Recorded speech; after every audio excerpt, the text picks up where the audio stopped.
ওগো প্রভু আমার প্রেমে দানা সারা তুমি প্রভু সুবহান তুমি প্রভু রহমান। আসসালামু আলাইকুম ওয়া রাহমাতুল্লাহি তাআলা ওয়া বারাকাতুহু। ইন্নাল হামদালিল্লাহি নাহমাদুহু ওয়া নাস্তাঈনুহু ওয়া নাস্তাগফিরুহু ওয়া নু'মিনু বিহি ওয়া নাতাওয়াক্কালু আলাইহি ওয়া না'উযু বিল্লাহি মিন শুরুরি আনফুসিনা ومن سيئات أعمالنا من يهده الله فلا مضل له ومن يضلل فلا هادي له أي فلن تجد له وليا مرشدا ونشهد أن لا إله إلا الله وحده لا شريك له هو الذي لا ضد له ولا ند له لا مثل له ولا مثيل له لا وزير له ولا كفيل له لا شبه له ولا شبيه له لا ولد له ولا والد له وهو الواحد الفرد الصمد لم يلد ولم يولد ولم يكن له كفوا أحد ونشهد أن سيدنا ونبينا وحبيبنا وبشيرنا ونذيرنا وطبيبنا وطبيب أرواحنا وحبيبنا وحبيب ربنا محمدًا عبد الله ورسوله أرسله بالحق بشيرا ونذيرا وداعيا إلى الله بإذنه وسراجا منيرا أما بعد فقد قال الله تعالى في كلامه المجيد وفي فرقانه الحميد أعوذ بالله من الشيطان الرجيم بسم الله الرحمن الرحيم تبارك الذي بيده الملك وهو على كل شيء قدير إن الله وملائكته يصلون على النبي يا أيها الذين آمنوا صلوا عليه وسلموا تسليما اللهم صل على محمد وعلى آل محمد كما صليت على إبراهيم وعلى آل إبراهيم إنك حميد مجيد اللهم بارك على محمد وعلى آل محمد كما باركت على إبراهيم وعلى آل إبراهيم إنك حميد مجيد বিসমিল্লাহির রহমানির রহিম। সকল প্রশংসা আল্লাহর দরবারে যে আল্লাহ তাআলা আমাদেরকে প্রোগ্রাম শুরু করার তৌফিক এনায়েত করেছেন। চমৎকার একটি আয়াত দিয়ে আপনারা শুরু করেছেন বিসমিল্লাহির রহমানির রহিম। আমরা সব কাজ এই বিসমিল্লাহির রহমানির রহিম দিয়ে শুরু করব, পড়েন ইনশাআল্লাহ। জেগে ওঠো, সাবধান করো এবং তোমার রবের শ্রেষ্ঠত্বের ঘোষণা দাও। কুম ফাআনজির ওয়া রাব্বাকা ফাকাব্বির। হে নবী, আপনি দাঁড়ান। সূরাতুল আলাকের প্রথম 5 আয়াত নাজিল হওয়ার পর অনেক দিন কোরআন নাজিল হয় না। After a long period of time আল্লাহ তাআলা নাজিল করলেন, ইয়া আইয়ুহাল মুদ্দাসসির কুম ফাআনজির ওয়া রাব্বাকা ফাকাব্বির ওয়া সিয়াবাকা ফাতাহহির। হে নবী, আপনি দাঁড়ান। বসে থাকার সময় আর নাই। আপনি বসে থাকার জন্য আপনার নবী বানানো হয় নাই, ঠিক কিনা? শুয়ে থাকার জন্য নবী বানানো হয়নি। ঘুমিয়ে কম্বল গায়ে দিয়ে ঘুমিয়ে থাকার জন্য আপনাকে প্রফেট হিসেবে পাঠানো হয়নি। কুম, দাঁড়ান। ওই যে নবী দাঁড়ালেন আর বসার সুযোগটাই পেলেন না। ওই যে নবী দাঁড়ালেন, দাঁড়িয়েই রইলেন। রাতের বেলা তাহাজ্জুদের জায়নামাজে দাঁড়িয়ে রইলেন, দিনের বেলা দিন কায়েমের আন্দোলনে দাঁড়িয়ে রইলেন, ঠিক কিনা? এজন্য দাঁড়িয়ে দাঁড়িয়ে আল্লাহর কাজগুলো করার দরকার আছে না নাই? বসে থাকা যাবে না। দাওয়াতি কাজ করে যেতে হবে, যে কোনো পরিস্থিতিতে, যে কোনো পন্থায়, নানা স্ট্র্যাটেজিতে আপনি কাজ করবেন। একটা রাস্তা যদি ব্লক হয়ে যায় আর 10টা রাস্তা খুলে দিতে পারে কে? অভিনব পদ্ধতিতে আপনি দাওয়াতি কাজ করবেন। ইংল্যান্ডে আমার কিছু বন্ধুরা, ইংল্যান্ডের অনেক জায়গায় যত ট্রাশ ক্যান আছে, ডাস্টবিন, এই ট্রাশ ক্যান এর জায়গাগুলোকে ক্লিন রাখে, পরিচ্ছন্ন রাখে আর কি, খুবই পরিচ্ছন্ন করে তারা রাখে। তো লন্ডনের লোকেরা ভাবলো, কিরে এখানে না আগে এত ময়লা ছিল, এখন ময়লা কই? কোনো ময়লা নাই, এত পরিচ্ছন্ন কেন জায়গাটা? তো তারা দেখলো কিছু ইয়াং ছেলে পেলে তারা ময়লা পরিষ্কার করে, ভলান্টিয়ারি। আর প্রত্যেকের মুখের মধ্যে একটা মুখোশ লাগানো, মাস্ক পরা। মাস্ক চিনেন তো? ওটিতে, অপারেশন থিয়েটারে ডাক্তার যখন কাটা ছেঁড়া করে তখন একটা মাস্ক পরে, ঠিক কিনা? যাতে হাঁচি আসলে কিছু না পড়ে। তো ওই মাস্ক পরে তারা ক্লিন করে। Cleanliness awareness campaign in London. লন্ডনের এই পরিচ্ছন্নতা অভিযানে তারা অংশগ্রহণ করেছে। আর তাদের প্রত্যেকের গায়ে একটা টি শার্ট, মানে একটা গেঞ্জি, ওই গেঞ্জির পেছনে লেখা হচ্ছে MUHAMMAD, মানে হচ্ছে মোহাম্মদ। মানে কি? নামটা শুনলে ভালো লাগে? যারা বলেন নাই তাদের তো ভালো লাগে না, না? এই নামটা শুনলে ভালো লাগে? লাগে। বিশ্বনবীর নামটা শুনলে কলিজাটা ঠান্ডা হয়ে যায়।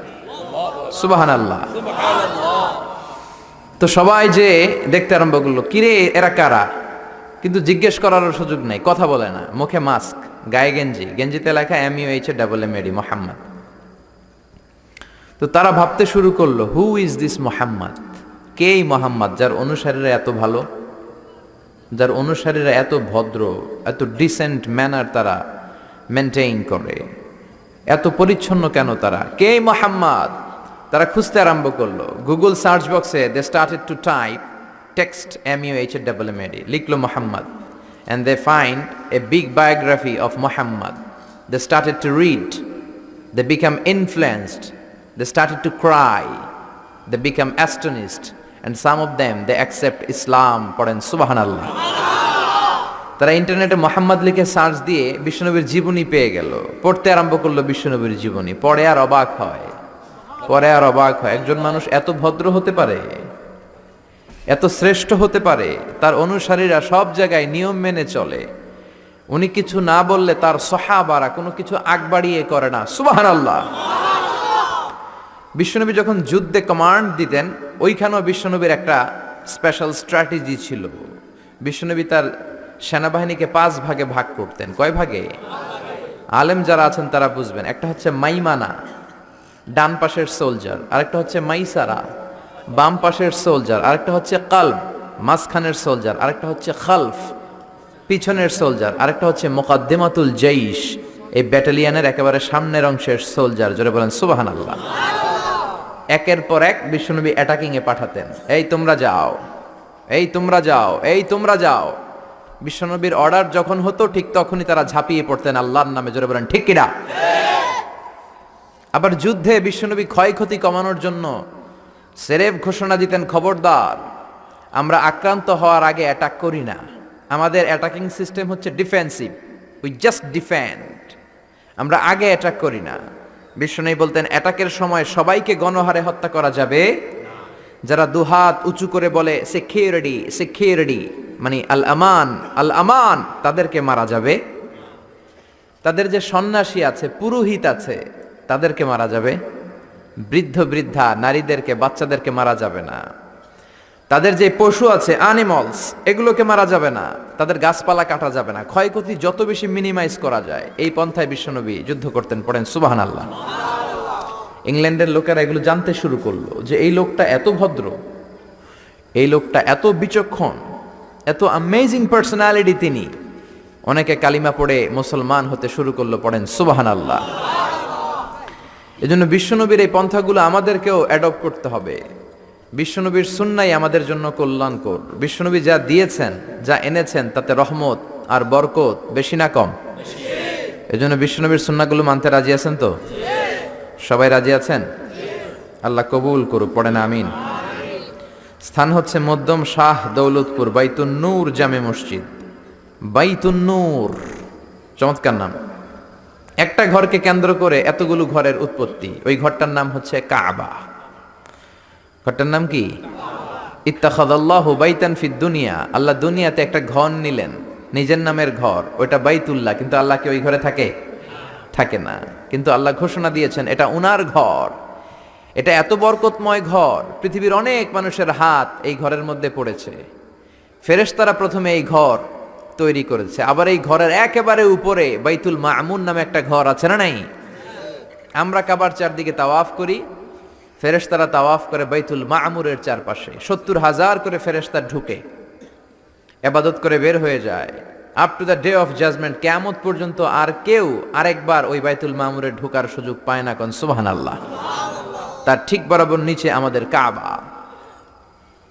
প্রথমে এই কাবাকে তৈরি করলো ফেরেশতারা, তারপর তৈরি করলো সাইয়েদনা আদম, ওনার হাত লাগলো। সাইয়েদনা নূহ আলাইহিস সালামের সময় এমন প্লাবন হলো, বন্যা, ফ্লাড, ড্রাস্টিক্যালি ফ্লাড, সব ভেঙে চুরে শেষ, কাবাও শেষ। নূহ আলাইহিস সালাম নেমে আবার বানালেন। এরপর বানালেন ইব্রাহিম আলাইহিস সালাম। পড়েন সুবহানাল্লাহ। আল্লাহ একটা ফ্রেম দিলেন, ইব্রাহিম এতটুকু উঁচু করবা আমার ঘরটাতে, এতটুকু প্রশস্ত করবা, এতটুকু লম্বা করবা। কিন্তু উনি তো এত লম্বা না। এত লম্বা করবে কেমনে? নাগাল পায় না। বানানোর পরে দাঁড়িয়ে আছে, আর উপরের দিকে উঠতে পারে না। আল্লাহ বললেন don't worry about it, I am sending a beautiful stone from paradise. আমি জান্নাত থেকে একটা স্পেশাল পাথর পাঠিয়ে দিচ্ছি ইব্রাহিম, ওইটার উপরে দাঁড়াও। উপরে উঠতে মন চাইলে উঠে যাবে, নিচে নামতে মন চাইলে নেমে যাবে। মাকাম ইব্রাহিম, জান্নাত থেকে আসা ওই পাথর কাবা ঘরের পাশে আজও আছে না নাই? উনি দাঁড়ালেন। উপরে ওঠা দরকার, উঠে যেত অটোমেটিক। নিচে নামা দরকার, নেমে যেত। উনিও কাবাঘর বানালেন, ওনার কলিজার টুকরা ইসমাইলও বানালো। কি বাপ আর কি বেটা! কাবাঘর ঝাড়ু দিলেন, তাহেরা বাইতি আলি তাইফিনা ওয়াল আকিফিনা ওয়ার রুকআইস সুজুদ। নবী হয়ে কাবা ঝাড়ু দিতে পারে, মসজিদ ঝাড়ু দিতে পারে, কিন্তু আমরা মসজিদ ঝাড়ু দিতে চাই না। এরকম আছে না নাই?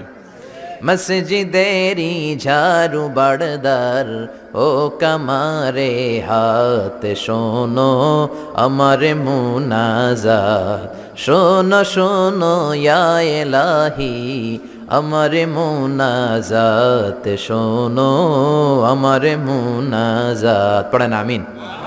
এজন্য মসজিদের জন্য দরদ থাকার দরকার আছে না নাই? কাজী নজরুল আল্লাহর কাছে দোয়া করলেন, আল্লাহ মসজিদের পাশে আমার কবর করে দিও। কবুল করলেন কে? মসজিদেরি পাশে আমার কবর দিও ভাই, যেন গড়ে হতেও মুয়াজ্জিনের আযান শুনতে পাই। আমার গোরের পাশে দিয়ে ভাই নামাজিরা যাবে, পবিত্র সেই পায়ের ধ্বনি এ বান্দা শুনতে পাবে। গোরা যাবে হতে গুনাহগার পাইবে রে হাই, মসজিদেরি পাশে আমায় কবর দিও ভাই। কত মুমিন নামাজি ভাই মসজিদাঙ্গিনাতে,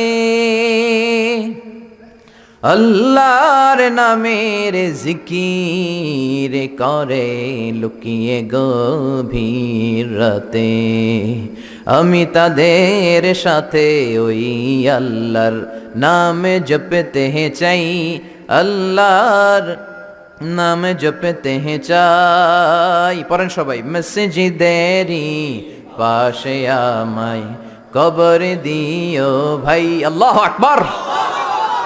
কি কবি ছিলেন? কৃষকের কবি, মজুরের কবি, ধনীর কবি, গরিবের কবি, মুসলমানদের কবি কাজী নজরুল ইসলাম আজীবন ইসলামের পক্ষে লিখেছেন, আজীবন বিশ্বনবীর পক্ষে লিখেছেন, আজীবন কোরআনের পক্ষে লিখেছেন। এজন্য তার শেষ দোয়াটাকে কবুল করে নিয়েছে কে? মসজিদের পাশে ওনার কবর আছে না নাই? কোথায়? ঢাকা বিশ্ববিদ্যালয়ে। গেছেন আপনারা? চমৎকার। মসজিদ এই পাশে, প্রতিদিন কবর থেকে আজান শুনে, কিন্তু ওনার কবরের উপর বসে আবার বাদাম খায়। কপত কপতে আছে না নাই?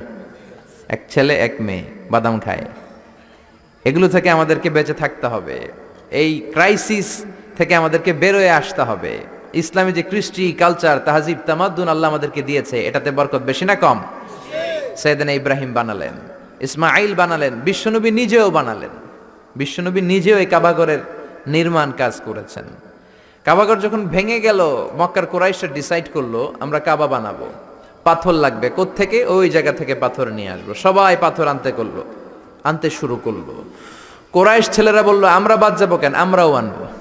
ছোট্ট ছোট্ট বাচ্চারা লুঙ্গি খুলে, লুঙ্গিটার এরকম ভাঁজ করে কাঁধের মধ্যে রেখে এটার উপরে একটা পাথর নিয়ে নিয়ে তারা আনতে লাগলো। সব বাচ্চারা আনে একটা পাথর। কয়টা? আর লুঙ্গি খোলা। লুঙ্গি কি? বিশ্বনবীও ছোট্ট, কিন্তু উনি লুঙ্গি খোলেন না। সুবহানাল্লাহ বলবেন না? উনিও ছোট্ট। ওনার ফ্রেন্ড যারা, ওনার সমবয়সা যারা লুঙ্গি খুইলা এরকম ভাঁজ করছে, ল্যাংটা হইয়া পোলাপান গরমের কালে ল্যাংটা হয়ে পুকুরের মধ্যে ডুবাডুবি আছে না নাই? সব জায়গায় একই সিস্টেম। তো লুঙ্গি ভাঁজ করে এই জায়গায় রেখে সব বাচ্চারা একটা করে পাথর টানে। বিশ্বনবী টানে দুইটা করে। কয়টা করে? কিন্তু পরনের লুঙ্গি পরনে আছে না নাই? লুঙ্গি খোলেন না। এটা তো সাধারণ মানুষ না, এটা অসাধারণ মানুষ। এটা যেন তেন মানব নয়, এটা মহামানব। ঠিক কি না? আপনি ব্রিটিশ মিউজিয়ামে ঢুকবেন, সাদা পাথরের ফলকে লেখা, as a father, as a teacher, as a law giver, as a law maker, as a reformer of the society, as a commander, as a messenger, Mohammad is the superman of the world. সুবহানাল্লাহ পড়েন। বিশ্বনবীকে Superman বলা হয়। বুক ফুলে যায় আমাদের, কলিজা ঠান্ডা হয়ে যায়। ঠিক কিনা? বিশ্বনবী দুইটা করে পাথর টানে, ওনার বয়সের বন্ধুরা টানে একটা। বিশ্বনবীর চাচা আবু তালেব বলল, মুহাম্মদ তুমি ছোট্ট মানুষ, তোমার বয়সের ছেলেরা পাথর টানে একটা, তুমি টানো দুইটা। আর সবাই লুঙ্গি খুলে ফেলেছে যাতে কাঁধের মধ্যে ব্যথা না পায়, চোট না পায়। তুমি যেহেতু দুইটা করে পাথর টানো, তুমিও তোমার লুঙ্গি খোলো। খোলো, লুঙ্গি খুলে রাখো। ছোট্ট মানুষ, কি হয়েছে, খোলো না একটু। এরকম মুরব্বীরা অনেকে বলে, কি বলে না? বাংলাদেশে এরকম আছে, মুরব্বীরা বলে আরে লুঙ্গি খুল বেটা, সমস্যা নাই, ছোট্ট মানুষ না। এগুলো করবেন না। যত ছোট্ট বাচ্চা হোক, ওর একটা প্রেস্টিজ আছে না নাই? ওর একটা সম্মান আছে না নাই? এখন থেকে যদি এই অসম্মানগুলো শিখান, ইচ্ছা মতো ঘুষ খাবে, ঘুষ খাইয়া কোপায় ফেলবে সব। শরম থাকবে না, লজ্জা থাকবে না, টেবিলের উপর দিয়েও নিবে, নিচ দিয়েও নিবে। এরকম বেয়াদব আছে না নাই? ছোটবেলা থেকে আদব ঢুকিয়ে দেন, ছোটবেলা থেকে সম্ভ্রম বোধ ঢুকিয়ে দেন, ছোটবেলা থেকে প্রেস্টিজ ঢুকিয়ে দেন, আল্লাহর ওলি হয়ে যাবে। ঠিক কি না? ছোটবেলা থেকে মেয়েগুলোর মাথায় পর্দা নামিয়ে দেন, বুকের মধ্যে ওড়না দিয়ে দেন, ওদের ওড়না সরাবেন না। বইলেন না ছোট্ট মানুষ, বোরকা পরার দরকার নাই। এরকম আল্লাহ দিয়ে যদি বড় করেন, এগুলাই তসলিমা নাসরিন হবে, এগুলাই ঐশী হবে, এগুলাই রামদা দিয়ে মা আর বাবারে কোপাবে। জোরে বলেন ঠিক কি না? আগে মাহফিলের বিষয় দিতে হুজুর, প্রধান বক্তা আপনি, আপনার আলোচনার বিষয় মাতা পিতার খেদমত। এখন দে হুজুর খেদমতের গুল্লি মারি। বিষয় হচ্ছে মাতা পিতারা যাতে রামদা দিয়া না কোপায়, এই বিষয়ের উপর ওয়াজ করবেন। ঠিক কি না? ঐশী এসপি বাবা না, মা কত শিক্ষিতা, কোপাইয়া সাইজ করে ফেলস। এজন্য ইসলামী শিক্ষাগুলো শেখানোর দরকার আছে না নাই? বিশ্বনবী বললেন না চাচা, I can't do it, I feel shy. ও চাচা আমার শরম লাগে। কি লাগে? এই শরমের একটা গুরুত্ব আছে না নাই? বিশ্বনবী এক সাহাবীর পাশ দিয়ে যাচ্ছেন, ওই সাহাবীর বড় ভাই ওরে ধমকা, এত শরম পাস কেন? এত শরম পাইলে জীবনে কি করবি? বিশ্বনবী বললেন, না না, ইযা লাম তাস্তাহি ফাসনা মা শি'তা, তোমার যখন শরম থাকবে না তুমি সবই করতে পারবা। ছোট ভাইটার এরকম ধমক দিও না, ও শরম পায় খুব ভালো, শরমটা খুব ভালো জিনিস, ঠিক কি না? এখন শরম নাই, লাজ নাই, লজ্জা নাই, ভালোবাসা নাই, বিয়ে করেও মানুষ আনন্দ পায় না, ঠিক কি না? মেয়েদের সাথে সব সময় ঘুরে, তো তোর বউরে নিয়ে তুই আনন্দ পাবি কেমনে? আমাদের দেহে একটা ইলেকট্রিক্যাল ভাইব্রেশন আছে। ডিফারেন্ট সেক্স, ডিফারেন্ট লিঙ্গের সাথে যখন কেউ মিলবে, একটা মেয়ের পাশে বসবে একটা ছেলে, তার মধ্যে এমনি ভাইব্রেশন শুরু হবে, ঠিক কি না? কিন্তু বিয়ের আগে এই ভাইব্রেশনগুলো শেষ। কম্বাইন্ড শিক্ষা ব্যবস্থা, এইদিকে বয়ফ্রেন্ড এইদিকে গার্লফ্রেন্ড একসাথে বসে, বিয়ের আগে লাজ শরম সব শেষ হয়ে যায়। এজন্য বিয়ের পরে তাদের দাম্পত্য জীবনে কোনো আরাম নাই, সুখ নাই। আপনার সুখ তো আল্লাহ শুরু করেছে বিয়ে দিয়ে। বাসর রাতে বউয়ের ঘোমটা যখন আপনি তুলবেন, লজ্জায় তার চেহারাটা যখন লাল হয়ে যাবে, তখনই তো আপনার সুখ আল্লাহ ঢালতে শুরু করবে। চিল্লায় বলেন ঠিক কি না? এখন বউয়েরও শরম নাই, জামাইয়েরও শরম নাই, কারণ এই ক্লাস আগেই পার করে আসছে, ঠিক কি না? এই ছেলে মেয়েদের সাথে ওঠা বসা, মেলা মেশা, ফ্রি মিক্সিং, এগুলো তো আগেই শেষ, আগেই শেষ। এখন বলে আমার জিএফ আসছে, জিএফ, আমার বিএফ আসছে, বিএফ। এগুলো কি? জিএফ কি রে? ওই যে কয় গার্লফ্রেন্ড, সব জানে। বয়ফ্রেন্ড, ফেসবুকে আমি দেখলাম লেখছে ক্রাশ খাইছে, ক্রাশ। কি রে, এটা কই পাওয়া যায়? কয় হুজুর এটা ওইটা না। আহা, কপাল পোড়ায় জাতি, শরম নাই, লজ্জা নাই। লাজ লজ্জা খুব ভালো জিনিস আমার ভাইয়েরা। কোন এলাকায় দেখি? এই ক্যান্টনমেন্ট দৌলতপুরের, মধ্যম শাহ দৌলতপুরে, যাদের কানে আমার মাইকের আওয়াজ যায়, মায়েরা বোনেরা, লজ্জা শরম তোমাদের ভূষণ, এটা তোমাদের সিকিউরিটি, এটা তোমাদের সেফ গার্ড। এজন্য বেশরম হবা না, নির্লজ্জের মতো পাখি ড্রেসের জন্য কান্নাকাটি করবা না, লেহেঙ্গার জন্য বায়না ধরবা না, বোরকা পরবা, সম্মান বাড়াবে কে? আছি আমরা এখন জামানায়, লাজ শরম গেছে হারায়, পাতলা শাড়ির বাহার, পাখি ড্রেস, লেহেঙ্গা পোশাক দেখে নারীর লাজে মরে যাই, হায় হায়। আছি আমরা এখন জামানায়, লাজ শরম গেছে হারায়, ঠিক কি না? লাজ শরম হারাবেন, নিজের কপালে নিজে কুড়াল মারবেন। এই জন্য দাম্পত্য জীবনে সুখী না। আমাদের কাছে এসে বলে, হুজুর আমার বউরে আমার ভালো লাগে না। তো ভালো লাগবো কেন? তুই তো আরো 10 ক্লাস পার করে আসছিস, এমন কোনো আকাম কুকাম নাই, তুই করস নাই। তো তোর বউরে তোর চোখে রাজরানী লাগবে কেন? তোর বউরে তো তোর কাছে কর্মচারীর মতো মনে হবে, ঠিক কি না? এজন্য লাজ শরম শিখাবেন। বাচ্চারে কোনোদিন প্যান্ট খুলতে বলবেন না মানুষের সামনে। বিশ্বনবী বললেন, চাচা আমি খুলবো না। কি বললেন? চাচা আই ফিল শাই, আমার লজ্জা লাগে, আমি খুলবো না। আবু তালেবও ছাড়ার পাত্র না। না রে ভাতিজা, ছোট্ট মানুষ, তুই বুঝোস না, তোর কষ্ট হয়। বিশ্বনবী কয় কষ্ট হয়, তারপরেও খুলবো। এত লাজুক ছিলেন এই লোকটা, কুমারী নারীর চেয়েও বিশ্বনবী বেশি লাজুক ছিলেন। সুবহানাল্লাহ। এই জন্য নারীরা বিশ্বনবীর কাছে প্রশ্ন করতে আসতো না, লজ্জায়। বিশ্বনবীও লজ্জা পায়, নারীরাও লজ্জা পায়। প্রশ্ন হবে, উত্তর হবে। এই জন্য আল্লাহ বললেন, নবী সাহাবারা আপনার কাছে আসে, প্রশ্ন করে, দৈনন্দিন জীবনের জীবন ঘনিষ্ঠ বিষয়গুলো জেনে যায়, নারীরা আসতে পারে না। এই জন্য আমি আপনার বিবির সংখ্যা বাড়িয়ে দিলাম, সব নারীরা আপনার বিবির কাছ থেকে মাসালা জেনে নিবে। অনেকে বলে বিশ্বনবী নারীর দেহ ভোগ করার জন্য 13টা বিয়ে করছে। কপাল পোড়া, কপাল পোড়া। আমার নবীর ইতিহাসই জানে না। বিশ্বনবীর প্রথম বিয়েটা ছিল 25 বছরের বয়সে। কত বছর? ওনার বয়স ছিল 25। বিয়ে করেছেন সাইয়্যিদাতুনা খাদিজাকে, ওনার বয়স ছিল 40। আগে 2বার তালাক খাইছে, 4-5টা ছেলে মেয়ে হয়েছে, 2টা সংসার করে তালাক খেয়েছে উনি। অনেকগুলো বাচ্চা জন্ম দিয়ে প্রৌঢ়া একটা নারী ছিল। এই মহিলাকে বিয়ে করলেন বিশ্বনবী মুহাম্মদ সাল্লাল্লাহু। তখন বিশ্বনবী তাগড়া যুবক, 25 বছর বয়স। কেমন যুবক? যিনি মক্কার সবচেয়ে বড় কুস্তিগিরকে ডান হাতে তুলে মাটির মধ্যে 3টা আছার মেরেছেন। বিশ্বনবী বলতেন, আমার হাতে 40 জন জান্নাতি লোকের শক্তি দিয়েছে কে? ওই শক্তিশালী পুরুষরা বয়স যখন তার 25, রক্ত গরম তাগড়া যুবক বিয়ে করলেন 40 বছরের এক মহিলা। তাও এমন যদি হইতো এই মহিলাটার বিয়ে হয় না, ইনট্যাক্ট মহিলা, তাও তো না, ভার্জিন না, উইডো, বিধবা, আরমালা। বিশ্বনবীর সব বিয়ে ছিল বিধবাদেরকে আশ্রয় দেওয়ার জন্য। একটা মাত্র বিয়ে ছাড়া, সেটাও আকাশের উপর থেকে বিয়ে পড়িয়েছে কে? জান্নাতি রেশমের কাপড়ের মধ্যে আয়েশার চেহারা এনে জিব্রাইল বললেন মেয়েটারে কেমন লাগে, নবী বললেন ভালো লাগে। তার এক সপ্তাহ পরে আবার ছবি এনে বললেন, ও নবী, আবু বকরের মেয়ে, আল্লাহ সরাসরি বিয়ের প্রস্তাব পাঠিয়েছেন। বিশ্বনবী বললেন, জিব্রাইল তুমি যদি বিয়ের ঘটক হও, আল্লাহ যদি হয় কাজী, আমি মুহাম্মদ রাজি। হয়ে গেল বিয়ে। এই একটাই ভার্জিন, তারও অনেক হিকমত আছে, বাকি সবগুলো ছিল উইডো, বিধবা। 25 বছরে বিশ্বনবী বিয়ে করলেন 40 বছরের এক বুড়ি মহিলাকে, তারপরে আরো 25 বছর তার সাথে কাটালেন। মানে বিশ্বনবী 50 বছরের আগ পর্যন্ত সেকেন্ড ম্যারেজ করে নাই। সুবহানাল্লাহ কইতে মন চায় না মিয়া? তার মানে জীবন যৌবন পুরোটাই কাটালেন এক বুড়ির সাথে। কপাল পোড়া। এরা বলে নারী লোভী মুহাম্মদ 13টা বিয়ে করেছে, নাস্তিকেরা বলে পড়েন নাউযুবিল্লাহ। 4টা কারণে বিশ্বনবীর এতগুলো বিয়ে হয়েছে। জোরে বলেন কয়টা?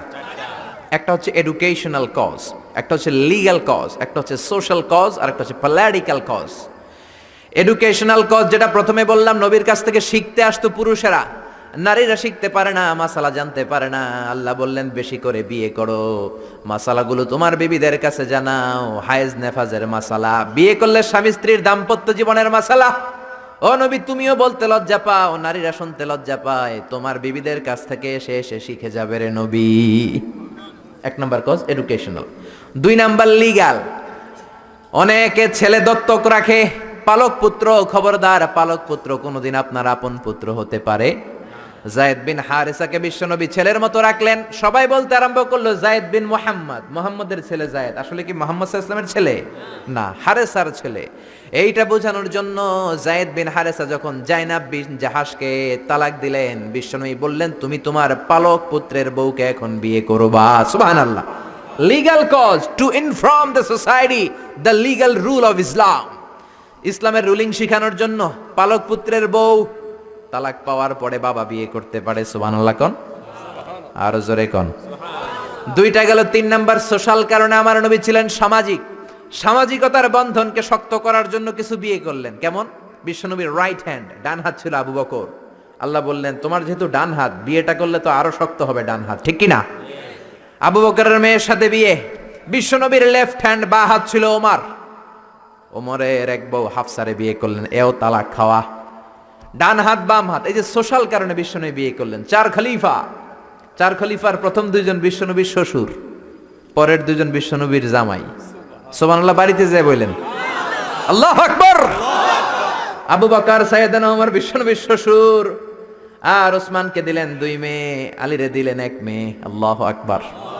এই সোশ্যাল কারণে বিশ্বনবীর বিয়ের সংখ্যা বেড়েছে। সর্বশেষ হচ্ছে পলিটিক্যাল, রাজনৈতিক কারণে। কি রাজনৈতিক কারণ?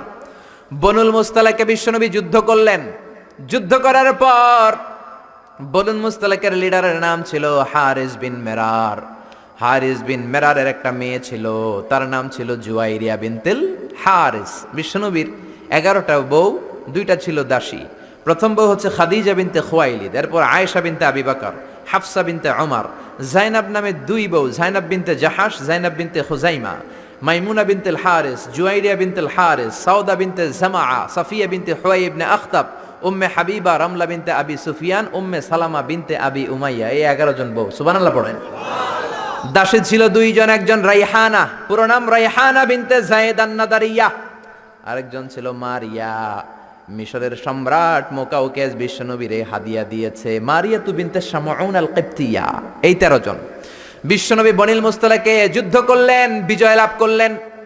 বিশ্বনবী ভাবলেন বনিল মুস্তালাকের লিডারের মেয়েটারে যদি বিয়ে করি, আমার শত্রুর বংশ হয়ে যাবে আমার শ্বশুর বাড়ি, ঠিক কিনা? বুদ্ধি করে বিয়ে করলেন। বিয়ে করার পরে পুরো বনুল মুস্তালাকের লোকেরা ভাবে হায় হায়, আমাদের লিডারের মেয়ে বিয়ে করছে, এখন তো আমরা বেয়াই বেয়াই সম্পর্ক, ঠিক কিনা? আর কিলাকিলির দরকার নাই, আর তলোয়ার নিয়ে মারামারির দরকার নাই। তলোয়ার ফালা, সবাই একসাথে জড়ো হয়ে অ্যাসেম্বলি কর। মুহাম্মদ রে ডাক। বিশ্বনবী আসলেন। এবার সবাই বলল মুহাম্মদ আমাদেরকে পড়িয়ে দাও লা ইলাহা ইল্লাল্লাহু মুহাম্মাদুর রাসূলুল্লাহ। দেহ ভোগের জন্য মুহাম্মদ একটা বিয়ে করে নাই। জোরে বলেন ঠিক কিনা? এডুকেশনাল কারণ, লিগ্যাল কারণ, সোশ্যাল কারণ, পলিটিক্যাল কারণ।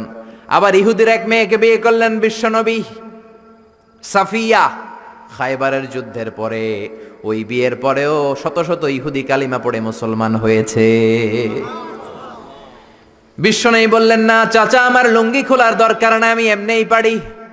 মনে আছে? ভুলে গেছেন? মনে আছে তো? ও চাচা, আমি এমনিই পারি, আমি 2টা করে পাথর টানবো, সমস্যা নাই, লুঙ্গি খুলবো না। আবু তালেব ছাড়ার পাত্র নয়। আবু তালেব বলে, ভাতিজা তুমি লুঙ্গি খোলো। বিশ্বনবী তো লুঙ্গি খোলে না। এটা তো সাধারণ নবী না, এটা অসাধারণ নবী, ঠিক কি না? 5 বছর হালিমার বাড়িতে ছিলেন। হালিমা দুধ খাওয়ালো। হালিমা বলল, মোহাম্মদ রে দুধ খাওয়াতে নিলাম, কিন্তু আজীব তামাশা, আমার ডান স্তনের দুধটা খায়, বাম স্তনের দুধ তো খাওয়াতে পারি না, বাম স্তনের দুধটা মুখে ঢোকাতে পারি না। 5টা বছর ছিল, 2 বছর দুধ খাইলো, একদিনের জন্য আমার বাম স্তন টাচ করে নাই। কারণ হালিমার আরো কয়েকটা ছেলে মেয়ে ছিল। উনাইসা নামে এক মেয়ে ছিল, সাইমা নামে আরেক মেয়ে, আব্দুল্লাহ নামে এক ছেলে। এরাও দুধের বাচ্চা ছিল। বিশ্বনবী যদি একাই 2 স্তনের দুধ সাবার করে ফেলেন, তাহলে দুধ ভাই বোনরা খাবে কি? 2 বছর বাচ্চা মোহাম্মদ ইনসাফ প্রতিষ্ঠা করেছেন, কোন ঠিক কিনা? আবার হালিমা বলে, এই ছেলেটারে আমি 5 বছর রাখলাম, এই 5 বছরে কোনোদিন কোরাইশি মোহাম্মদ রে কান্না করতে দেখি নাই। শুধু একটা সময় কান্না করত। এই ছেলেটা ক্ষুধার অভাবে কাঁদে নাই, ব্যথা পেলে কোনোদিন মোহাম্মদ কাঁদে নাই, শুধু লজ্জাস্থানের জায়গা থেকে কাপড়টা একটু সরে গেলে শিশু মোহাম্মদ কেঁদে উঠত। বিশ্বনবী বললেন, চাচা আমি লুঙ্গি খুলবো না, আমি 2টা নিতে পারবো। আবু তালেব বলল, সমস্যা নাই, খোলো। বিশ্বনবী কয়, না খুলবো না। আবু তালেব বিশ্বনবীর লুঙ্গির গোছায় ধরে টান দিলেন। টান দিতে দেরি হয়ে যায়, বিশ্বনবীর বেহুশ হতে দেরি হয় না। বেহুশ হয়ে পড়ে গেলেন, লুঙ্গি আর খোলা হয় নাই। বিশ্বনবীর লজ্জাস্থান পৃথিবীর কেউ দেখে নাই, চিল্লায় পড়েন আল্লাহু আকবার। এজন্য লজ্জাশীলতা শিখাবেন। লজ্জাশীলতা সব নারীদের ভূষণ। দৌলতপুর বাইতুন নূর জামে মসজিদ, এই বাইতুন নূর ধরে ধরে এত কথা চলে আসছে, ঠিক কি না? বাইতুন নূর এসেছে কাবা ঘর থেকে। এই কাবা ঘর ইব্রাহিম আলাইহিস সালাম বানালেন। বানানো শেষ, আল্লাহ বলেন, ইব্রাহিম আজান দাও। কি দাও? জোরে বলেন, কি দাও? আজান দেননি আপনারা? নাকি খালি মুয়াজ্জিন দেয়? আপনিও দিবেন। আজান দিলে মর্যাদা বাড়ায় কে? আতওয়ালুল আ'নাক ইয়াউমাল কিয়ামা, দুনিয়ার বুকে যারা আজান দিবে কিয়ামতের দিন, তাদের গলাগুলো সবার চাইতে জিরাফের মতো উঁচু হয়ে থাকবে। দেখলেই বোঝা যাবে এই মুয়াজ্জিন ছেলে গেলা সব। আল্লাহু আকবার। কিসের আজান দিব? আল্লাহ আল্লাহ বললেন, ও ইব্রাহিম, ঘর বানালা, ঘরটা জিয়ারত করতে হবে, আজান দাও, তাড়াতাড়ি আজান দাও। আযিন ফিন নাসি বিল হজ। ও ইব্রাহিম আজান দাও। সাইয়েদনা ইব্রাহিম বললেন, মানুষ নাই, পাখি নাই, প্রাণী নাই, কেউ নাই, আজান দিলে কে শুনবে? আল্লাহ বললেন, ইব্রাহিম তোমার দায়িত্ব, তুমি আজান দাও, আমি গোটা বিশ্বের সব মানুষের কানে আজান পৌঁছে দেব। আজান দিলেন, আল্লাহ পৌঁছায় দিলেন। আমরা যারা আসি নাই, আমরাও শুনেছি মায়ের পেটে।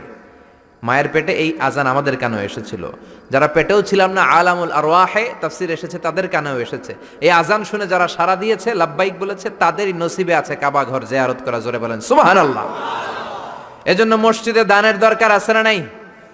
মসজিদে নামাজের জন্য যাওয়ার দরকার আছে না নাই? ওয়াজে অনেক মানুষ হয়, মসজিদে লোক হতে চায় না। কি আজীব তামাশা! বিশ্বনবীর সময়ে ফজরের নামাজ, জুমার নামাজ ছিল একই দৃশ্য। আমাদের দেশে ফজরের সালাত, জুমার আর সালাত এক দৃশ্য না? মাশাআল্লাহ, এক দৃশ্য। আহা, ফজরের সময় লোকই নাই, আর জুমার সময় ঠেলাঠেলি আছে না নাই? সারা বছর নামাজে যায় না, জুমার সময় এক ফার্স্ট কাতারের মুসল্লি আছে না নাই? 2টা এক হইতে হবে। হ্যাঁ, ফজরের সালাতে যেই দৃশ্য, জুমার সালাতে একই দৃশ্য। তাইলে কালিমার পতাকা উড়াই দিবে কে? স্লোগান দিয়ে উড়াইতে পারবেন না, মাহফিলা এসে উড়াইতে পারবেন না। মসজিদমুখী হইতে হবে। মসজিদে যাবেন। এলাকার যুবক ভাইরা, তোমরা মসজিদে যাবা, রাজি আছো তো? রাজি? সত্যি সত্যি বলছো না মিথ্যা মিথ্যা বলছো? যাবা তো? মসজিদগুলো আমাদের আবাদ করতে হবে আবাদত দিয়ে। মসজিদের টাইলস হয়েছে, এয়ার কন্ডিশন হয়েছে, কার্পেট হয়েছে, মাগার মুসল্লি হয় নাই, ঠিক কিনা? বিশেষ করে ফজরের সালাত মসজিদে যাবা। কে কে যাবা না? হাত তোলো। 1 2 3 4। ওই যে আরেকজন এবে তুলে রাখছে, বুঝতে পারে না, উনি আবেগে তুলে ফেলছে। মসজিদে যেতে হবে ফজরের সালাতে। রাজি আছেন তো? আল্লাহ কবুল করুক, পরে না আমিন। প্রধান অতিথি জনাব লালন হায়দার, চেয়ারম্যান 6 নং ময়নামতি আদর্শ ইউনিয়ন পরিষদ, আমাকে রেখেছেন প্রধান বক্তা। বিশেষ বক্তা হচ্ছে মাওলানা ফেরদৌসুর রহমান নুরুল আলম সাহেব। যারাই কথা বললেন আল্লাহ কবুল করুক, পড়েন আমিন। আর সভাপতি আলহাজ মোহাম্মদ সাদেক সাহেব, উনি আসছে? উনি অসুস্থ, আমিও অসুস্থ হয়ে গেলে ভালো হইতো। পরিচালনায় হযরত মোহাম্মদ শাহ আলম, ও ছেলে আসছে, মাশাআল্লাহ, আল্লাহ কবুল করুক, পড়েন আমিন। শাহ আলম আনসারী, আল্লাহ সবাইকে কবুল করুক। আমরা এখনই কোরআন থেকে সরাসরি কথা শুনবো। আমি আসলে খুব ক্লান্ত। গতকাল প্রোগ্রাম ছিল আমার রাজশাহী, রাজা নাই শাহী নাই তবু রাজশাহী, মতিঝিলে মতি নাই আছে শুধু ঝিল, ঠিক কিনা? তো রাজশাহীতে গেলাম প্লেনে, আসলামও প্লেনে। রাজশাহী থেকে ঢাকা আসছি 40 মিনিটে, কিন্তু ঢাকা থেকে কুমিল্লায় আসছি মাশাআল্লাহ 8 ঘন্টায়, কারণ ডিজিটাল বাংলাদেশ, ঠিক কিনা? রাস্তায় রাস্তায় খন্দক, খানা খন্দক, ভাঙ্গা চূড়া, এইদিকে একটা বানায় ওইদিকে ভাঙ্গা পড়ে, ওইদিকে বানায় ওইদিকে ভাঙ্গা পড়ে। আর রিক্সাওয়ালা গালি গালাজ আছে না নাই? একটা মন্ত্রীরাও ছাড়ে না, পুলিশে স্যালুট দেয়, রিক্সাওয়ালারা গালি দেয়, ঠিক কিনা? আবার মাঝে মাঝে ব্রিজ ভাঙে, কারণ ব্রিজের ভিতরে রড নাই, আছে কি? ওরে আল্লাহ, এগরে দিবেন ও বাস, ভোট চাইতে এলে কি দিবেন? আর যদি জনগণের জন্য কাজ করে বুকে মিলায় নিবেন, রাজি আছি না নাই? বিএনপি বুঝি না, আওয়ামী লীগ বুঝি না, জাতীয় পার্টি বুঝি না, জামাত ইসলাম বুঝি না, আমরা বুঝি বাংলাদেশ। আমরা বুঝি কি? জোরে বলেন।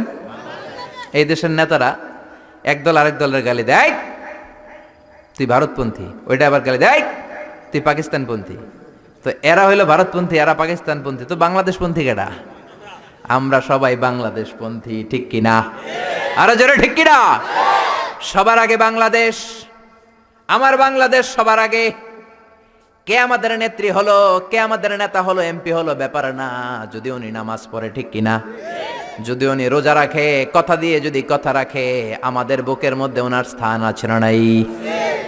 আসলাম মাগরিবের সময়, 8 ঘন্টায় আসছি রাজশাহী থেকে ঢাকা প্লেনে, আর ঢাকা থেকে কুমিল্লায় 8 ঘন্টা, এদিকে আধা ঘন্টা, ওদিকে 8 ঘন্টা। আল্লাহ এদেশের নেতা নেত্রীদেরকে আরো বেশি খেদমত করার তৌফিক দান করুক, পড়েন আমিন। তো এজন্য প্রচন্ড ক্লান্ত হয়ে আছি। আপনারা এখন যেমনি চুপচাপ, শেষ পর্যন্ত চুপচাপ থাকবেন আর আমার কথার সাথে রেসপন্স করবেন, তাহলে কিছু কথা আপনাদের সাথে শেয়ার করবো ইনশাআল্লাহ। পড়েন। শুরুতে 3টা তাকবীর দিবেন। প্রথমে দিবেন বিবাহিতরা, তারপরে দিবেন অবিবাহিতরা, তারপরে সবাই মিলে। আমি পড়বো লিল্লাহি তাকবীর, প্রথমে বিবাহিতরা পড়বেন আল্লাহু আকবার। রাজি আছেন তো, নাকি রাগ করতেছেন? রাগ করতেছেন? আমার কথা বোঝা যায় তো? ক্লিয়ার না? রাজশাহীতে বুঝাইতে অনেক কষ্ট হয়েছে। এই রাজশাহীর সাথে পাবনার মিল আছে। এরা নরে বলে ল, নরে ল বলে, লৌকা লৌকা বলে, কি বলে? লৌকা লৌকা। নোয়াখালীতে শর্ট করে ফেলে, সিম্পল। ওরা বলে, আমরা বলি তুমি খেয়ে শুয়ে যাও, নোয়াখালীরা কয় তুই খাই হতি যা। তুমি এখান দিয়ে এসে ওখান দিয়ে যাও, এরা কয় তুই ইয়ান দিয়ে হ্যান দি যা। আবার ফেনিওয়ালারা ফেনিরে ডাকে হেনি, কি ডাকে? কয় হেনি কলেজে টিয়া লই, সবাই কয় সুদূর বুদুর চলতো ন মিছিল, মানে ফেনী কলেজের টাকা নিয়ে উল্টাপাল্টা চলবে না। তো আমার সেনবাগে মাহফিল, এই বছর তো নোয়াখালীতে যে কি পরিমাণে মাহফিল, প্রতিদিন নোয়াখালী মাহফিল আমার এই সামনের কিছুদিন থেকে শুরু হচ্ছে। তো সেনবাগে বললাম, ভাইয়েরা পানি রে কি কন? কয় হানি। পান রে কি কন? কয় হান। তাহলে পেঁপে রে কি কন? কথা কয় না। পানি যদি হানি হয়, পান যদি হান হয়, পেঁপে হবে হে হে। কিন্তু কয় না হুজুর, আমরা কই পাপ্পিয়া। তার মানে জাতে মাতাল তালে, জাতে মাতাল তালে ঠিক। ভাষাগুলো আমার কাছে খুব সহজ। আমি যেখানেই পড়েছি লোকজন বলে, মিজান তুমি খুব সহজে ভাষা ধরতে পারো। মিশরে পড়লাম 5 বছর, চট্টগ্রাম শিখে ফেলছি আমি। দারুন্নাতে ছিলাম, বরিশালের ভাষা শিখছি। বাসার পাশে এক নোয়াখালীর খালাম্মা আছে, হ্যাঁ থেকে নোয়াখালীরা শিখছি। আমার আম্মারে জানলা দিয়ে একদিন বলতেছে, আহারি আফা কইন বুঝিনি কেন আঙ্গ হেতেনে 3 বছর ধরে কুয়েত গেছে, হারি আর কাছে একটা সিডিও হারাইনো, হেতেলে আর কইল যে হাড়ি যায়। লেদা গেছে খেলতো, আর লেদি গেছে হইতে বুঝিনি কেন, কুত্তা জ্ঞান হুতি রইছে, আর হে তিরুফরে আল্লাহর গজব হইত। মহিলাদের মধ্যে এই স্বভাবটা আছে, কিছু হইলে হে তিরুফরে আল্লাহর ঠেড়া হইতো, লানত হইতো, গজব হইতো, আছে না নাই? এজন্য বিশ্ব নেই বললেন, নারীরা 2 কারণে জাহান্নামে যাবে বেশি। এক হলো তাকফুরনাল আশিরা, তুকসিরনাল লানা, স্বামীর না শুকরি করো আর বেশি বেশি লানত দাও। দেয় কি দেয় না? নারীরা লানত দেয় কি দেয় না? এই ভাষার ডাইভার্সিটি যে কত মজা। চট্টগ্রামের ভাষাটা খুব কঠিন। আমরা প্রাইমারি স্কুলে পড়াই বাচ্চাদেরকে, পড়ো ডিওজি ডগ মানে কুকুর, এরা পড়ায় পড়ো ডিওজি ডগ মানে হত্যা। ডগ মানে কি? আবার বানান করায় পড়ো কলস ঠিল্লা, কারণ চট্টগ্রামে কলস রে কয় ঠিল্লা। কলস এতটুকু ঠিক আছে, বানান করো কলস তারপর ঠিল্লা। সুবহানাল্লাহ কইবেন না? এক বাংলাদেশ, জেলাটা পার হইলেই ভাষা আলাদা। আল্লাহু আকবার। ময়মনসিংহ কিশোরগঞ্জ মাহফিল আছে না নাই? ওইখানে গেলে কথা বোঝা যায় না, সব খ, এরা বলে ক। একজনকে হুজুর কবর দেখবাম, কবর টিভি সারুন। আমি বললাম কার কবর? জিয়াউর রহমানের কবর না বঙ্গবন্ধুর কবর? কয় হুজুর রাত 8টার কবর। আসলে শব্দটা কবর নাকি খবর? সিলেটিরা পুরা উল্টা, এরা এগমুখ দিয়ে কিলাইলো ক বেরোয় না, খালি খ। আমি কাতার যাচ্ছি, সিলেটি এক লোক বসছে, আমার শুরু করছে আপনার বাড়ি খনখানো, খনখানো পড়ালেখা করছইন, কয় আমি এইখানেও দাঁড়ামো, তুই খাইতা করবি খর। সুবহানাল্লাহ বলবেন না? এইভাবে এক এক জেলার এক এক রকম। নরসিংদীর রায়পুরাতে গেলাম, আমার ভাইয়েরা রায়পুরা বলতে পারে না, র রে কয় ল, রায়পুরা রে কয় লাইপুরা, কয় লাইপুরা লাতা মুরগি দিয়ে লাইতের বেলা কাইয়া লেলাইন দেয় ফুটছি। তার মানে ও যত র পাবে ওটারে বলবে কি ল। আর ঢাকায় গেলে আবে হালা খায়া হালা, খালি আবে হালা আবে হালা আবে হালা আবে হালা। এরপর বরিশালে গেলে ক বলতে পারে না। দারুন্নাতে পড়াশোনা করলাম 7 বছর। আল্লাহ দারুন্নাতের সব শিক্ষককে তুমি কবুল করে নাও, ছাত্রদেরকে কবুল করে নাও। আসলে আলেম গড়ার মার্কাজ, এলেম আমল আছে। কেউ যদি বলে হুজুর ছাত্র কই দিব, এক কথা আমি বলি দারুন্নাতে দেন। 7 বছর আমি পড়েছি, আমার রক্ত মাংস মিশে আছে দারুন্নাতের সাথে। প্রিন্সিপাল হযরতুল আল্লাম আখম আবু বকর সিদ্দিক আমার মাথার তাজ। হুজুর শুদ্ধ ভাষায় কথা বলেন, কিন্তু মাঝে মাঝে বরিশালের ভাষাতেও আমাদের সাথে কথা বলতেন। এত চমৎকার বরিশালের ভাষা, মনু এই বিলে করলে কি ওইবে, এরকম ডেকে ডেকে বলতো। আর কথায় কথায় এরা বলে মনু, ক বলতে পারে না বরিশালের ভাইয়েরা। কয়রে বলে হ, টাকারে কি বলে টাহা। কয় মুই 20 টাকার কাম হচ্ছি, মোরে 15 টাকা দিলে কেন? এমনকি 5 টাকাটা দেবা না, মূল্য ঠাবা ঠাবি বাজাবা মনু।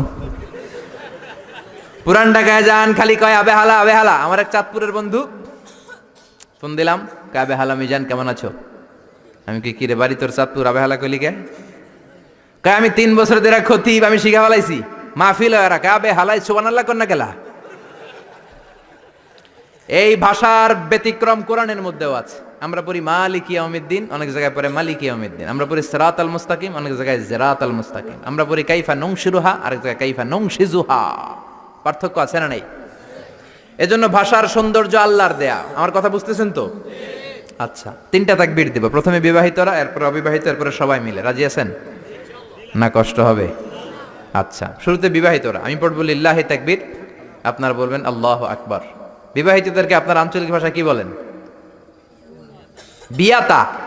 আর অবিবাহিত আবিয়াতা। বিয়াতা বানাম আবিয়াতা। বিয়াতারা রেডি হন।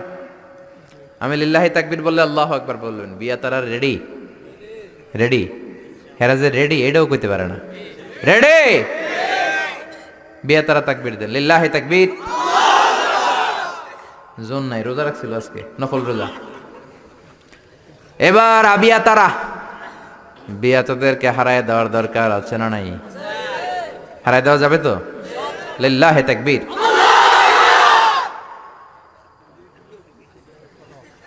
একেবারে একেবারে হোয়াইট ওয়াশ নাকি বাংলা ওয়াশ? আর সবাই মিলে দেন 3টা। সবাই মিলে 3টা দেন, যাতে প্যান্ডেল কাঁপে। আমি দেখবো কাঁপে কিনা। 1 নাম্বার লিল্লাহি তাকবীর। এই যে কাঁপতেছে, আপনি নাড়া দিচ্ছেন শরীরটা এমনি। আপনার শরীরটা নাড়া দেওয়াতে আল্লাহু আকবার কে যে নাড়াটা দিছে, ওই ধাক্কাতেই কেঁপে গেছে। নাড়া দেওয়া যাবে না। হ্যাঁ, আপনি স্ট্রেট বসে থাকেন, শুধু আপনার মুখ নড়বে। হ্যাঁ, নাড়া দিয়েন না। এবার জোরে তাকবীর দেবো যাতে প্যান্ডেল কেঁপে যায়। লিল্লাহি তাকবীর। হ্যাঁ, এবার কাঁপতেছে, মাশাআল্লাহ। আরেকটা দেই, লিল্লাহি তাকবীর। আমি খুতবার শুরুতে একটা আয়াত তেলাওয়াত করেছি। আয়াতটা হচ্ছে সূরাতুল মুলকের। কোন সূরা? সবাই বলেন নাই কোন সূরা? আমি সব জায়গায় বলি যে এটা ক্লাস। তাফসীর মাহফিলটা কি? আদান প্রদান হবে, প্রশ্ন উত্তর, প্রশ্ন উত্তর। রাজি আছেন তো? উত্তর না দিলে কথা হবে না, উত্তর দিলেই আমার কথা সুন্দর হবে, ঠিক কি না? আর বুঝার চেষ্টা করতে হবে প্রাণের ভাইয়েরা আমার, বুঝতে হবে আমলের নিয়তে। ইখলাসটা বড় জরুরি। অনেক প্রধান বক্তা কিয়ামতের দিন জাহান্নামে যাবে, অনেক দানশীল ব্যক্তি জাহান্নামে যাবে, অনেক শহীদ ফি সাবিলিল্লাহ জাহান্নামে যাবে। সহিহ হাদিস। প্রধান বক্তা বলবে, আল্লাহ, বাংলাদেশের এমন কোন জেলা নাই যেই জেলায় আমি কোরআনের দাওয়াত নিয়ে যাই নাই। আল্লাহ বলবেন, না না, তুমি দাওয়াত নিয়ে গিয়েছো যেন লোকেরা তোমার নামে তাকবীর দেয়, এই জন্য। আমার ভয় তোর অন্তরে ছিল না, তুই জাহান্নামে যা, go to the hell fire. এক লাথি মেরে প্রধান বক্তারা জাহান্নামে পাঠাবে। ওই রকম প্রধান বক্তা আল্লাহ তুমি আমাদেরকে বানিও না, বলে না আমিন। অনেক দানশীল জাহান্নামী হবে। আল্লাহ বলবেন, তুইও জাহান্নামে যা। দানশীল বলবে, আল্লাহ, আমার এলাকায় যত মসজিদ আছে সবগুলো আমি বানাইছি। আল্লাহ বলবেন, কথা ঠিক, কিন্তু তুমি বানিয়েছো তোমারে দানবীর বলবে, এজন্য। দানশীল, দ্য বিজনেস ম্যাগনেট, হাতেম তাই উপাধি তোমাকে দিবে, এই জন্য। তো হাতেম তাই উপাধি তো দুনিয়াতে তুমি পেয়েছো, আমার কাছে কি চাও? আমার কাছে তোমার জন্য কিচ্ছু নাই, go to the hell fire, জাহান্নামে যা। সবচেয়ে ভয়ঙ্কর হলো শাহিদ ফি সাবিলিল্লাহ, জাহান্নামে যাবে। আল্লাহর রাস্তায় যুদ্ধ করে দেহের তাজা রক্ত বিলিয়ে শহীদ হয়েছে, তারাও জাহান্নামে। সবাই না, যাদের ইখলাস নাই। শহীদ বলবে, আল্লাহ, আমি কেন জাহান্নামী? আল্লাহ বলবেন, তুইও যা। আল্লাহ, আমার দেহের তাজা রক্ত বিলিয়ে দিয়ে তোমার কালিমার পতাকা গেড়েছি, আমি কেন জাহান্নামে যাব? আমার তো জান্নাত পাওয়া দরকার। আল্লাহ বলবেন, না না, তুমি যুদ্ধ করেছো যাতে লোকেরা তোমাকে বীর বলে, বীর। লোকদের বাহাবা পাওয়ার জন্য যুদ্ধ করেছো, দেখানোর জন্য যুদ্ধ করেছো, সব লোক দেখানো, শুধু রিয়া, রিয়া আন্নাস। মানুষকে তো ঠিকই দেখাইছো, তুমি খেলা তো দেখাই আসছো দুনিয়াতে। যা চাইছিলা তা তো দুনিয়াতে পেয়েছো, আমার কাছে পাওয়ার কিছু, তুমিও জাহান্নামে যাও। আমরা কি ওই শ্রেণীর লোক হতে চাই? এজন্য অন্তরে ইখলাসের দরকার আছে না নাই? কে ওয়াজ করলো? হুজুরের কণ্ঠ কেমন, দেখতে কেমন, হুজুর গরম করতে পারে কিনা, ওয়াজ জমাইতে পারে কিনা, এরকম টেন্ডেন্সি আছে না নাই? অনেক জায়গায় গেলে হুজুর ওয়াজ জমাইতে হবে। আরে ভাই, ওয়াজ আবার জমাই কেমনে? আমি তো কোরআন থেকে কথা বলবো, আপনারা শুনবেন, নোট করে নেবেন, আমলের চেষ্টা করবেন, এটাই তো, ঠিক কিনা? আবার বলে হুজুর ঠান্ডা ওয়াজ এইখানে চলে না, গরম ওয়াজ দিবেন, গরম। এগুলার একটার মধ্যে ব্যক্তিগত জীবনে আমল নাই, ঠিক কিনা? ওয়াজ হবে আল্লাহর সন্তুষ্টির জন্য, বিশ্বনবীর শেখানো পন্থায়। মনের মধ্যে দরদ থাকবে, যাদেরকে বলছেন দরদ নিয়ে বলবেন, দরদ নিয়ে শুনবেন। অন্তর থেকে কথা বললে ওই কথা মানুষের অন্তরে যে লাগে, মুখ দিয়ে বললে শুধু কানে লাগে, ঠিক কিনা? আমরা অন্তর থেকে বলার চেষ্টা করব, অন্তরে লাগানোর চেষ্টা করব, আর আমলের চেষ্টা করব, জীবনটা যাতে পরিবর্তন হয়। প্রতি শীতে কত মাহফিল, একদিন আমার 2 মাহফিল আছে। এবছর শুরু করছি ফজরের পর থেকে। ফজরের পরে মাহফিল আছে, জোহরের পরে আছে, বাদ মাগরিব আছে, বাদ এশা আছে, বিভিন্ন সময় মাহফিল। তার মানে এক একটা গ্রামে শুধু তাফসির প্রোগ্রাম আর তাফসির প্রোগ্রাম। সবগুলো তো আল্লামা হয়ে যাওয়ার কথা, কিন্তু হয় না কেন? ইখলাস নাই, শিখার জন্য আসে না। আপনি শিখেন, নোট করেন, জীবনটারে পরিবর্তন করে দিবে কে? সবাই শিখতে রাজি আছেন তো? আসেন আমরা সূরাতুল মুলকের তাফসীর শুনি। সূরাতুল মুলক 29 পারার প্রথম সূরা। কত পারা? আয়াত 30টা। কয়টা? মাক্কি সূরা। মাক্কি না মাদানী? রুকু 2টা। জোরে বলেন, কয়টা? এটা অনেক বরকতের সূরা, অনেক বরকত। বিষ্ণুই বলেছেন, মানিআতুন মিন আযাবিল কবর। মুস্তাদরাকুল হাকিমের হাদিস, বিশ্বনবী বলেন, আল মানিআতু মিন আযাবিল কবর ইন্না ফিল কুরআনি সূরা। কোরআনে একটা সূরা আছে যেটা কবরের আযাব থেকে বাঁচিয়ে দেয়। সুবহানাল্লাহ, বাড়িতে যেয়ে বলবেন আল মানিআতু মিন আযাবিল কবর, কবরের আযাব থেকে বাঁচায়। কবরের আযাব থেকে বাঁচার দরকার আছে না নাই? নাকি আমরা কেউ কবরে যাব না? দাদা গেছে, বাবা গেছে, আপনাকেও যেতে হবে, ঠিক কিনা? কিন্তু আমাদের লাইফস্টাইল দেখলে মনে হয় না যে আমরা কবরে যাব। খালি আমার আমার বলি, বুক ফুলায় বলি, এটা আমার, আমার হুন্ডা, আমার গাড়ি, হতে আলামু, ঠিক কিনা? খালি বড়াই করি, সাহস দেখাই, বেটাগিরি দেখাই। তোর চেয়েও বড় বেটা ছিল কি ছিল না? নমরুদ গোটা বিশ্বের বাদশা ছিল, একদিনের জন্য একটা হাসি দেয়া লাগে নাই, সর্দি হয় নাই, জ্বর হয় নাই, এত ভালো ভালো খাবার খাইতো। ওই নমরুদও চিৎপটাং, ঠিক কিনা? ওই ফেরাউনও চিৎপটাং, আর তুমি কোন সলিমুদ্দি আর কলিমুদ্দি? এই জন্য কবরে যেতে হবে। এইটা আমার, ওইটা আমার, সব আমার, সব আমি খামু, সব আমি খামু। পেট হইছে দূর, হে সব খাইব, কপাল পোড়া। আমার আমার বলবেন না। জিজ্ঞেস যদি করি ভাই বাড়িটা কার, কয় আমার বাড়ি। বুক ফুলায় কয় আমার বাড়ি, 3 তলা বাড়ি, ঘুষের টাকা দিয়া বানাইছি, আছে না নাই? আমার বাড়ি আমার, আমার গাড়ি। কেমন করে তোমার বাড়ি? তোমার বাবাও যখন এই বাড়িতে থাকতো সেও বলতো এটা আমার বাড়ি, তোমার দাদাও যখন থাকতো সেও বলতো আমার বাড়ি, তোমার দাদার দাদার দাদাও যখন এই বাড়িতে থাকতো সেও বলতো এটা আমার বাড়ি, ঠিক কিনা? আপনি মরে যান, আপনার ছেলে যখন থাকবে, কেউ যখন জিজ্ঞেস করবে ভাই সাহেব বাড়িটা কার, বলবে আমার। বলবে না? বলবে না? নাকি কইবে আমার দাদার বাড়ি? কেউ বলে? এরপর আপনার নাতির নাতির নাতিও যখন এই বাড়িটাতে থাকবে, যখন সবাই জিজ্ঞেস করবে বাড়িটা কার, বলবে আমার বাড়ি। পরের জায়গা পরের বাড়ি, ঘর বাঁধিয়ায় আমি রই, আমি তো সেই ঘরের মালিক নই, ঠিক কিনা? আমি এই ঘরের মালিক না, সবকিছুর মালিক কে?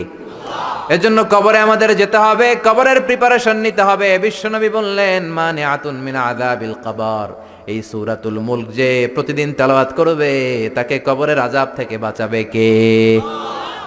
এবার তিরমিজির একটা হাদিস শুনেন, তিরমিজির। বিশ্বনবী বললেন শাফাআত লি সাহিবিহা, এই সূরাটা, এই সূরার তেলাওয়াতকারীর জন্য কিয়ামতের দিন সুপারিশ করবে। খুশি না বেজার? ও মিয়া, কোরআন যদি আল্লাহর কাছে কারোর জন্য সুপারিশ করে, ওই সুপারিশ আল্লাহ ফেলতে পারবে নাকি? প্রধানমন্ত্রী শেখ হাসিনার কাছে যদি অর্থমন্ত্রী সুপারিশ করে কারোর জন্য, ফেলতে পারবে? পররাষ্ট্রমন্ত্রী যদি অনারেবল প্রাইম মিনিস্টার শেখ হাসিনার কাছে সুপারিশ করে, ফেলতে পারবে? কারণ পররাষ্ট্রমন্ত্রীর সুপারিশ, অর্থমন্ত্রীর সুপারিশ। তেমনি কোরআন যদি সুপারিশ করে, ওই সুপারিশ আল্লাহ ফেলবে না, ঠিক কি না?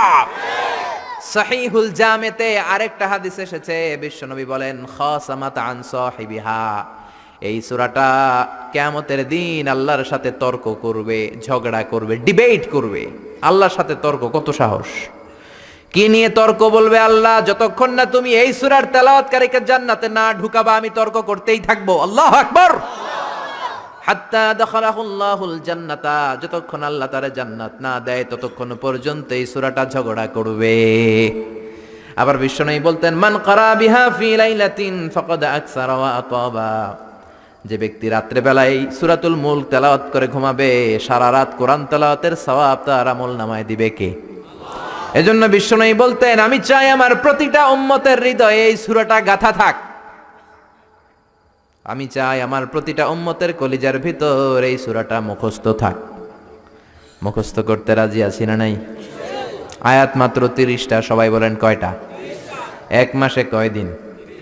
প্রতিদিন এক আয়াত করে মুখস্থ করলে লাগবে কয় দিন? এক মাসে মুখস্থ হয়ে যাবে। করবেন নি? করবেন? এটা আপনাদের বাড়ির কাজ। এটা কি? হোমওয়ার্ক। যেহেতু ক্লাস, বাড়ির কাজ দেওয়ার দরকার আছে না নাই? মুখস্থ করে ইমাম সাহেবের কাছে যাবেন, আজহারি হুজুর বাড়ির কাজ দিছে, বাড়ির কাজ নেন। আমার সূরাতুল মুলক মুখস্থ হয়েছে, আপনি শোনেন। পড়বেন তো? মা বোনেরা, আপনাদের যাদের কানে আমার মাইকের আওয়াজ যায়, সূরাতুল মুলক মুখস্থ করবেন, নিজেরা পড়বেন, বাচ্চাকে শোনাবেন। কত সুন্দর হতে পারে আপনার ফ্যামিলিটা। ছেলে বলবে মা আমার 5 আয়াত মুখস্থ হয়েছে, তুমি কদ্দুর আগাইলা? মা বলবে আমার হয়েছে 7 আয়াত। বাবা বলবে আমি তো চাকরির কারণে পারি নাই, আমি করছি মাত্র 2 আয়াত। এরকম ফ্যামিলি চাই কি চাই না? চাই কি চাই না?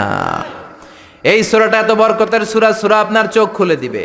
দিস সূরা is an eye opener for you. আপনার চোখ খুলে দিবে, আপনার ঘুমন্ত বিবেককে জাগিয়ে তুলবে, আপনার চিন্তার জগতে আলোড়ন সৃষ্টি করবে। একদল কপাল পরা আছে উল্লুক্কা পাঠা, এগুলো হচ্ছে নাস্তিক। আমরা আল্লাহরে বিশ্বাস করি, আমরা আস্তিক। যারা বিশ্বাস করে না তারা কি? এরা কয় আমরা আল্লাহরে বিশ্বাস করি না, আমরা অনেক জ্ঞানী, মাথার মধ্যে ছাদে মাল নাই, মানে মাথায় চুল নাই। যত শিক্ষাবিদ দেখবেন একটার মাথাও চুল নাই, ঠিক কিনা? স্রষ্টারে গালে দিতে দিতে চুল হারাইছে, ঠিক কিনা? এরা বলে আমরা আল্লাহরে মানি না, কারণ আনসিন ইজ নাথিং, যেটা দেখি না ওটা বিশ্বাস করি না। বলে না? কপাল পোড়া, মিথ্যাবাদী, অনেক কিছু দেখে না কিন্তু বিশ্বাস করে। Do you see the air in the atmosphere? ভূমণ্ডলে যে বাতাস, বাতাস আপনি দেখেন? জোরে বলেন। So why do you believe on that? তাহলে বিশ্বাস করস কেন? Do you see the bad headache someone feel? একজন বলতেছে হুজুর মাথাটা ছিঁড়ে যায়, ফু দিয়ে দোয়া পড়ে দেন, মাথার ব্যথায় মরে যায়। ওই বেটার যে মাথায় ব্যথা দেখা যায়, কিন্তু মাথায় ব্যথায় বিশ্বাস করি কি করি না? আমরা অনেক কিছু দেখি না কিন্তু বিশ্বাস করি, ঠিক কিনা? আল্লাহরে তুই দেখবি কেমনে? তুই তো নিজেরই দেখোস নাই। আপনি কি আপনার চোখ দেখেন আয়নার সাহায্য ছাড়া? এই যে আমি তাকিয়ে আছে, আমার চোখটা আমি দেখি? আপনি কি আপনার পিঠ দেখেন আয়নার সাহায্য ছাড়া? আরে আয়না রাখলেও তো পিঠ দেখতে গেলে ঘাড় ভেঙে যাবে। কথা বলেন, কেমন করে তুমি আল্লাহরে দেখবা? আল্লাহ বলেন আমারে দেখা যায় না, আমার সৃষ্টির দিকে তাকা, আমার পাহাড়ের দিকে তাকা, ঝর্ণার দিকে তাকা। ঝর্ণা ঝর্ণা ঝর্ণা রে, বলনা বলনা বলনা রে, কার বিরহে পাগল পাড়া তুই, কার মিলনে ফুল ফসলে ভরা রে তোর দুকুল ভুই, কার মিলনে ফুল ফসলে ভরা রে তোর দুকুল ভুই। ঝর্ণা ঝর্ণা ঝর্ণা রে, বলনা বলনা বলনা রে, কার বিরহে পাগল পাড়া তুই। সুবহানাল্লাহ। ঝর্ণার দিকে তাকান, ঝর্ণার মালিক আছে না নাই? সাগরের দিকে তাকান, বুঝতে পারবেন আল্লাহ আছে না নাই? আকাশের দিকে তাকান, আকাশের মালিকরে খুঁজে পাবেন। এজন্য আল্লাহ বললেন, গোলাম আমার সৃষ্টির দিকে তাকা, আমার সৃষ্টি নৈপুণ্যের দিকে নজর করে দেখ, আমি আছি। If someone see something very carefully, he must find his god, he must find someone is controlling everything. অবশ্যই সে পাবে যে একজন সব নিয়ন্ত্রণ করে। কুফানগরীতে এরকম একজন নাস্তিক ছিল, কয় আমি আল্লাহরে মানি না। কেন মানো না? কয় আল্লাহরে দেখা যায় না, কেউ আমারে বিশ্বাস করাতে পারবে না স্রষ্টার অস্তিত্ব। লোকেরা বলল একজন পারবে। নাস্তিক বলে কি নাম? কয় ওই লোকের নাম হলো নু'মান ইবনু সাবিত, আমাদের ইমাম আবু হানিফা। সুবহানাল্লাহ। উনি তোমারে বুঝাতে পারবে আল্লাহ যে আছে। নাস্তিক বলে কই তোদের নু'মান নিয়ে আয়। ডেট দেয়া হলো আগামীকাল জুমার নামাজের পরে, তার সাথে তর্ক হবে। নাস্তিক আল্লাহর বিপক্ষে, ইমামে আবু হানিফা আল্লাহর পক্ষে, ঠিক কিনা? জুমার পরে হাজার হাজার মানুষ, নাস্তিক আসছে, শুধু আসে নাই ইমাম আবু হানিফা। কে আসে নাই? জোরে বলেন, কে আসে নাই? ইমাম আবু হানিফা আসেনি, 1 ঘন্টা দেরি। 1 ঘন্টা দেরি করে আসার পরে নাস্তিক রেগে মেগে বলে, কোন লোকের সাথে তর্কের জন্য এসেছো? এই লোকের তো কোনো সময় জ্ঞান নাই। যার সময় জ্ঞান নাই এর সাথে কিসের তর্ক? সাইয়েদনা ইমাম আবু হানিফা বলে, ইনদি উযর, আই হ্যাভ এক্সকিউজ, আমার ওযর আছে। কি ওযর? কি ওযর আপনার? দেরি করলেন কেন? সাইয়েদনা ইমাম আবু হানিফা বললেন, আমি ঘর থেকে বের হলে একটা নদী পড়ে, ওই নদীটা পার হয়ে আসতে হয়। নদীর সামনে গেলাম, আগে আগেই বের হয়েছি, কিন্তু নদীর সামনে কোনো নৌকা নাই, মানুষ নাই, মাঝি নাই, কিভাবে আসব? তাকিয়ে দেখলাম বিশাল বড় একটা গাছ। হঠাৎ করে দেখলাম এমনি এমনি গাছটা 2 ভাগ হলো। হঠাৎ করে এমনি এমনি গাছের ভেতর থেকে তক্তা বের হলো। এমনি এমনি তক্তাগুলো জোড়া লেগে নৌকা হলো। এমনি এমনি নৌকাটা আমার সামনে চলে আসলো, কোনো মাঝি নাই। উঠে বসলাম, মাঝি ছাড়া নৌকাটা এমনি এমনি সা করে টান মেরে আমার ওই পারে নিয়ে গেল। নাস্তিক কয়, তগো ইমাম ডাইল খাইছে। কি খাইছে? মাথা ঠিক নাই। কি বলে? এমনি এমনি নৌকা হয় নাকি? এমনি এমনি তক্তা হয় নাকি? কোন মিস্ত্রি ছাড়া গাছ কাটে নাকি? সাইয়েদনা ইমাম আবু হানিফা বললেন, এই তো লাইনে আসছেন। এমনি এমনি গাছ কাটে তক্তা হয় না, এমনি এমনি করাত ছাড়া গাছ কাটে না, এমনি এমনি মাঝি ছাড়া নৌকা চলে না। তাহলে পৃথিবীটা কেমন করে এমনি এমনি চলে? কেমন করে আকাশ হলো? কেমন করে সাগর হলো? কেমন করে নভমণ্ডল ভূমণ্ডল হলো? এমনি এমনি। যুক্তি আছে না নাই? এবার নাস্তিক কয়, খাইছে, এটা তো ভাবি নাই। এই ছোট্ট জিনিসটা আমি মানি না। এমনি এমনি গাছ হবে, তক্তা হবে, নৌকা হবে, মাঝি ছাড়া নৌকা চলবে, এমনি এমনি আমি মানি না। কিন্তু নভমণ্ডল এমনি এমনি হলো, বিগ ব্যাং থিওরি এমনি এমনি হলো, সুপারনোভা এমনি এমনি হলো, ব্ল্যাক হোল গ্যালাক্সি এমনি এমনি হলো। এটা কেমন করে মানে? মাথার মধ্যে ঘুরপাক খাচ্ছে, চিন্তার জগতে নাড়া পড়েছে। হঠাৎ ভেবে দেখে আমার তো আস্তিক হওয়া ছাড়া আর কোনো উপায় নাই। নোমান ইবনে সাবেতের পায়ে পড়ে বলে, ও আল্লাহর ওলি নোমান ইবনে সাবেত, ইমাম আবু হানিফা, আসলেই আপনি বড় একজন ইমাম, আর তর্কের কোনো দরকার নাই। হাজার হাজার মানুষকে সাক্ষী রেখে আমি আপনার হাতে হাত রেখে পড়ব, লা ইলাহা ইল্লাল্লাহু মুহাম্মাদুর রাসূলুল্লাহ সাল্লাল্লাহু। এই নাস্তিক টাইপের যারা আছে এদের জন্য কিছু ডোজ আছে, এই সূরার ডোজ, মেডিসিন। কি আছে শুনবেন না? জিমায় পড়ছেন? তাকবীর দেন, লিল্লাহি তাকবীর। আল্লাহ বললেন, তাবারাকাল্লাযী বিয়াদিহিল মুলকু ওয়া হুয়া আলা কুল্লি শাইইন কাদির। তাবারাকাল্লাযী, মহান সে, সুমহান আল্লাহ, বিয়াদিহিল মুলক, ক্ষমতা তার হাতে, তার হাতে ক্ষমতা, ওয়া হুয়া আলা কুল্লি শাইইন কাদির, সবকিছুর উপর তিনি ক্ষমতাবান। যাই চান তিনি তাই করতে পারেন। ফাআলুল লিমা ইউরিদ, আল্লাহ বললেন তাবারাকাল্লাযী, আমি সুমহান, বিয়াদিহিল মুলকু, ক্ষমতা তার হাতে। কার হাতে? সবাই বলেন, নাকি আপনাদের হাতে? কিন্তু আপনারা তো বলেন আপনাদের হাতে, বলেন না? জনগণ সকল ক্ষমতার উৎস। রিকশার টায়ার পাংচার হলে আমরা লাফ দিয়া উঠি, কারণ আমি ক্ষমতার উৎস। টায়ার পাংচার হলে লাফ দেই কি দেই না? আমি কত দিছি? আমি তো রাতে রাতে এক জেলা থেকে আরেক জেলায় ঘুরি, প্রায় রিকশার টায়ার পাংচার, ট্রাকের টায়ার পাংচার, লাফ দিয়ে উঠি, কারণ আমরা ক্ষমতার উৎস। কপাল পোড়ায় জাতি, তুমি কেমন করে ক্ষমতার উৎস হও? 2 বার যদি তোমার ডায়রিয়া হয়, 3 বার তোমার চেহারার দিকে তাকানো যায় না, আই মইরা যাই, মরসকে, তুই না ক্ষমতার উৎস? 5 বার যদি টয়লেটে যায়, 6 বারের বেলা সবার কাছে মাপ চায়, মাফ করে দিয়ে আমি মনে হয় বাঁচবো না। বাঁচবি না কেন? তুই তো ক্ষমতার উৎস, তুই আজীবন বাঁচবি। আহা, কপাল পোড়া! ক্ষমতার উৎস একজন, তিনি কে? আল্লাহ হলেন ক্ষমতার উৎস, আপনি ক্ষমতার উৎস নন। কেমন করে ক্ষমতার উৎস হবেন? পেছন থেকে কেউ যদি বলে হুজুর সাপ, একটা অজগর সাপ পাওয়া যাবে আপনাদের কাউরে? দৌড়, চারদিকে ছুটবে সবাই। আপনারা দৌড় দেন আর না দেন, আমি দিমে দিক দিয়া দৌড়, কারণ চাচা আপন প্রাণ, আগে যান বাঁচা, এরপরে বাস করুন, ঠিক কিনা? তো এই হলো আমাদের দশা। আল্লাহ বললেন ওয়া খলিকাল ইনসানু দাঈফা, ও গোলাম, তোমাদেরকে একেবারে দুর্বল করে আমি বানিয়েছি, কিচ্ছু নাই তোমার। কুত্তা এম করে কামড়াইলে আমরা কুত্তারে কামড়াইতেও পারি না, পারি? কুত্তায় কামড়ায় আমি চাইয়া থাকি আর কাঁদি, ঠিক কিনা? বললা আমারে কামড় দিয়া দেয়, দৌড়ে ধরতেও পারি না, পারি? খালি কাঁদি আর কাঁদি। সবারে আল্লাহ নিজেকে সেভ করার জন্য অনেক কিছু দিলেন, আমগো কিচ্ছু নাই। আমরা দুর্বলের ঘরের দুর্বল। আল্লাহ বললেন দুর্বলের ঘরের দুর্বল হয়ে কেমন করে সাহস করিস যে তোরা ক্ষমতার উৎস?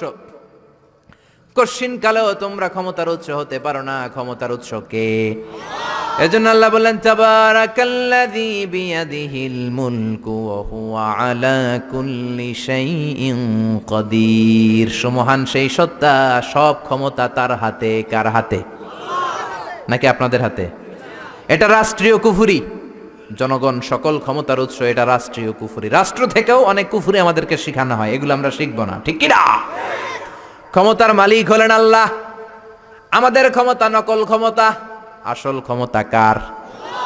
আমাদের কোনো ক্ষমতা নাই, আমাদের ক্ষণস্থায়ী চিরস্থায়ী ক্ষমতার মালিক কে?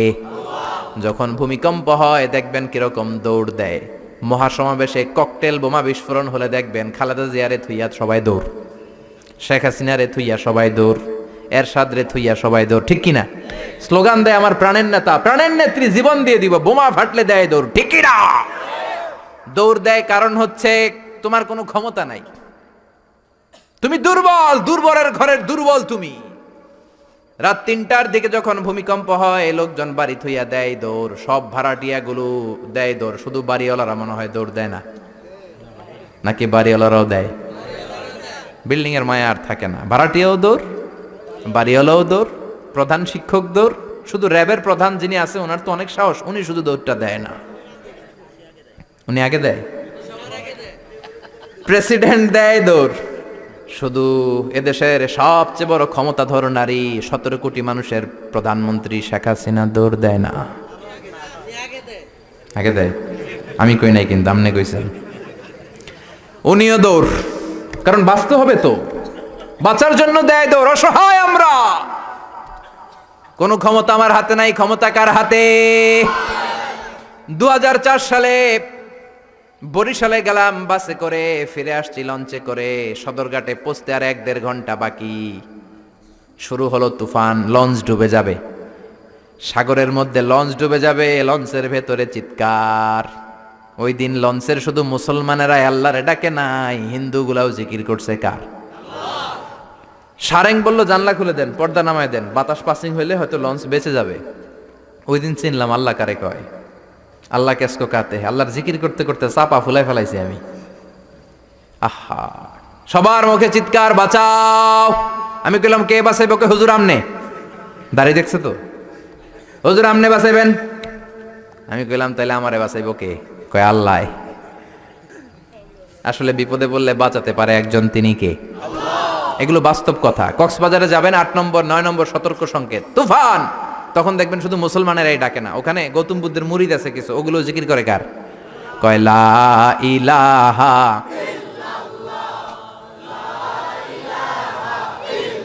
লা ইলাহা ইল্লাল্লাহু মুহাম্মাদুর রাসূলুল্লাহ সাল্লাল্লাহু। ডোনাল্ড ট্রাম্প সবচেয়ে বড় ক্ষমতাশালী ব্যক্তি, ঠিক কি না?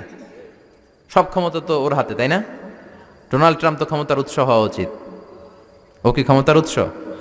আপনারা দেখেছেন কিনা জানি না, ইউটিউবে একটা ভিডিও দেখা যায়, সে বক্তব্য দিচ্ছে একটা অডিয়েন্সের সামনে, হঠাৎ বিউ গলে একজন লোক বাঁশি বাজাইছে ওরে ভয় দেখানোর জন্য, ব করে আওয়াজ করছে, লাফ দিয়ে উঠছে একটা। ওর স্পেশাল সিকিউরিটি ফোর্স চারদিকে এমনি ধরছে, স্যার আমরা আছি। তারপরে সে শান্ত হয়েছে। যারা ভিডিওটা দেখেছেন তারা বুঝবেন কত অসহায় তারা, ঠিক কি না? যত বড় ক্ষমতার অধিকারী হন।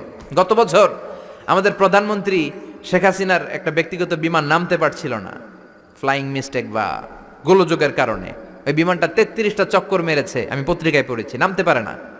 স্পেশাল সিকিউরিটি ফোর্স বলল, because of some flying mistake we can't land now honourable prime minister. আমাদের বিমান একটু সমস্যা হচ্ছে, আমরা নামতে পারতেছি না। 33টা চক্কর মারা লাগছে বিমানটা ঠিক করতে। যখন বিমানের ভেতরে প্রধানমন্ত্রী বসা আর ওনাকে নিউজ দেওয়া হলো বিমান নামতে পারতেছে না, সমস্যা, উনি জিকির করছে কার? জোরে বলেন। এত ক্ষমতা, বিপদে বললে একজনের ডাকি, তিনি কে? আল্লাহ বললেন, তোদের ক্ষমতা ক্ষণস্থায়ী ক্ষমতা, চিরস্থায়ী ক্ষমতার মালিক হলাম আমি আল্লাহ। তাবারাকাল্লাযী বিয়াদিহিল মুলকু ওয়া হুয়া আলা কুল্লি শাইইন কাদির। সুমহান সেই সত্তা যার হাতে ক্ষমতা, ক্ষমতা কার হাতে? খেয়াল করে বুঝেন, এই পৃথিবীতে অনেক দেশের মানুষ, অনেক দেশে প্রধানমন্ত্রী প্রেসিডেন্ট ক্ষমতায় 5 বছরের জন্য বসে কি বসে না? অনেক দেশে 10 বছরের জন্য বসে কি বসে না? আমার আল্লাহ তো 10 বছরের জন্য বসছে নাকি? 15 বছর, 20 বছর, 100 বছর, কত বছর? চির ক্ষমতার মালিক তিনি না? আল্লাহ ভালো জানেন, আমরাও জানি। আল্লাহ বলে দিছে, হুয়াল আউয়াল ওয়াল আখির ওয়াল যাহির ওয়াল বাতিন ওয়া হুয়া বিকুল্লি শাইইন আলিম। তিনি প্রথম, তিনি শেষ, তিনি প্রকাশ্য, তিনি গোপন। আল্লাহ বলেন, আমি অনাদিকাল থেকে ক্ষমতার চেয়ারে বসা, অনন্তকাল পর্যন্ত থাকবো, ঠিক কি না? তোমাদের মতো 5 বছরের 10 বছরের টার্মে আমি ক্ষমতায় বসি নাই। আমি আল্লাহর ক্ষমতা চিরকালের ক্ষমতা, ঠিক কিনা? চিরকাল ক্ষমতার চেয়ারে বসা। আবার এই পৃথিবীতে অনেকে ক্ষমতায় আসলে ডেমোক্রেটিক সিস্টেমে আসে, ভোটে জিতে। আল্লাহ তো ভোটে জিতে আসছে, তাই না? আবার এই পৃথিবীতে অনেক দেশে স্বৈরাচারী পদ্ধতিতে ক্ষমতার চেয়ারে অনেকে বসে কি বসে না? আল্লাহ কি স্বৈরাচারী পদ্ধতিতে বসছে নাকি? আবার অনেক দেশে মোনার্কি সিস্টেম, মানে রাজার পোলা রাজা, আল্লাহর বাবা রাজা ছিল তাই আল্লাহ রাজা। হ্যাঁ, আল্লাহ এভাবে রাজা? আল্লাহ বললেন না, কুল হুয়াল্লাহু আহাদ আল্লাহুস সামাদ লাম ইয়ালিদ ওয়া লাম ইউলাদ। আমি জন্ম কাউরে দেই নাই, কারো থেকে জন্ম নেই নাই, আজীবন আমি ক্ষমতার চেয়ারে বসা, ঠিক কি না?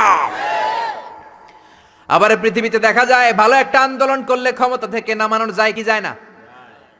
আমি মিশরে ছিলাম, প্রেসিডেন্ট ছিল জামাল আব্দুল নাসের অনেক আগে। আমি যখন ছিলাম, প্রেসিডেন্টের নাম ছিল হোসনি মুবারক। বিশাল একটা আন্দোলন হলো, ক্ষমতা থেকে নেমে গেল। তার মানে চরম আন্দোলন করে অনেককে ক্ষমতার চেয়ার থেকে নামানো যায়, ঠিক কিনা? অথবা গণ অভ্যুত্থান করে নামানো যায়। আমরা সবাই মিলে একটা আন্দোলন করেই তো আল্লাহর নামায় দিতে পারবো, তাই না? পারবো? আমরা সবাই যদি আন্দোলন করি, আমাদের সাথে যদি যোগ দেয় জিনের দলেরা জিন, ফেরেশতারাও যদি কয় আমরাও আছি আপনাকে দলে, আল্লাহরে আর আমরা ক্ষমতায় দেখতে চাই না, ওনারা তো নামানো যাবে? যাবে? সবাই মিলেও ওনারা নামানো যাবে? আল্লাহ বলেন, আন্নাকুম গায়রু মুজিজিল্লাহ। ও গোলাম, গোলামের ঘরের গোলাম, তোরা আমার গোলাম, আমরা কি? আরো জোরে বলেন। বিশ্বনবী নিজের পরিচয় দিতেন, আল্লাহ আমরা আপনার গোলাম, গোলামের ঘরের গোলাম, বান্দির ঘরের গোলাম। নিজের সবসময় গোলাম বলবেন। কার গোলাম? আল্লাহ বললেন, ও গোলামের দল, গোলামের বাচ্চা, আন্নাকুম গায়রু মুজিজিল্লাহ, খবরদার সবাই মিলে তোরা আন্দোলন করলে আমার এক শিকি ক্ষমতাও তোরা কমাতে পারবি? এজন্য আল্লাহ বললেন, তাবারাকাল্লাযী বিয়াদিহিল মুলকু ওয়া হুয়া আলা কুল্লি শাইইন কাদির। সুমহান সেই সত্তা যার হাতে সব ক্ষমতা, তিনি সব পারেন। খেয়াল করে বুঝবেন, আবার পৃথিবীতে অনেক দেশের ক্ষমতার চেয়ারে যারা বসা, অনেক বয়স হয়ে যাওয়ার কারণে স্বেচ্ছায় অবসরে যায় কি যায় না? রিটায়ারমেন্ট আছে না নাই? বয়সের ভারে নুজ্জ হয়েছে, আর দায়িত্ব পালন করতে পারে না, অবসরে যায়। আল্লাহর তো অনেক বয়স হয়ে গেছে, এবার অবসরে যাওয়া দরকার। রিটায়ারমেন্টে যাবে না কিছুদিন পর? যাবে যাবে।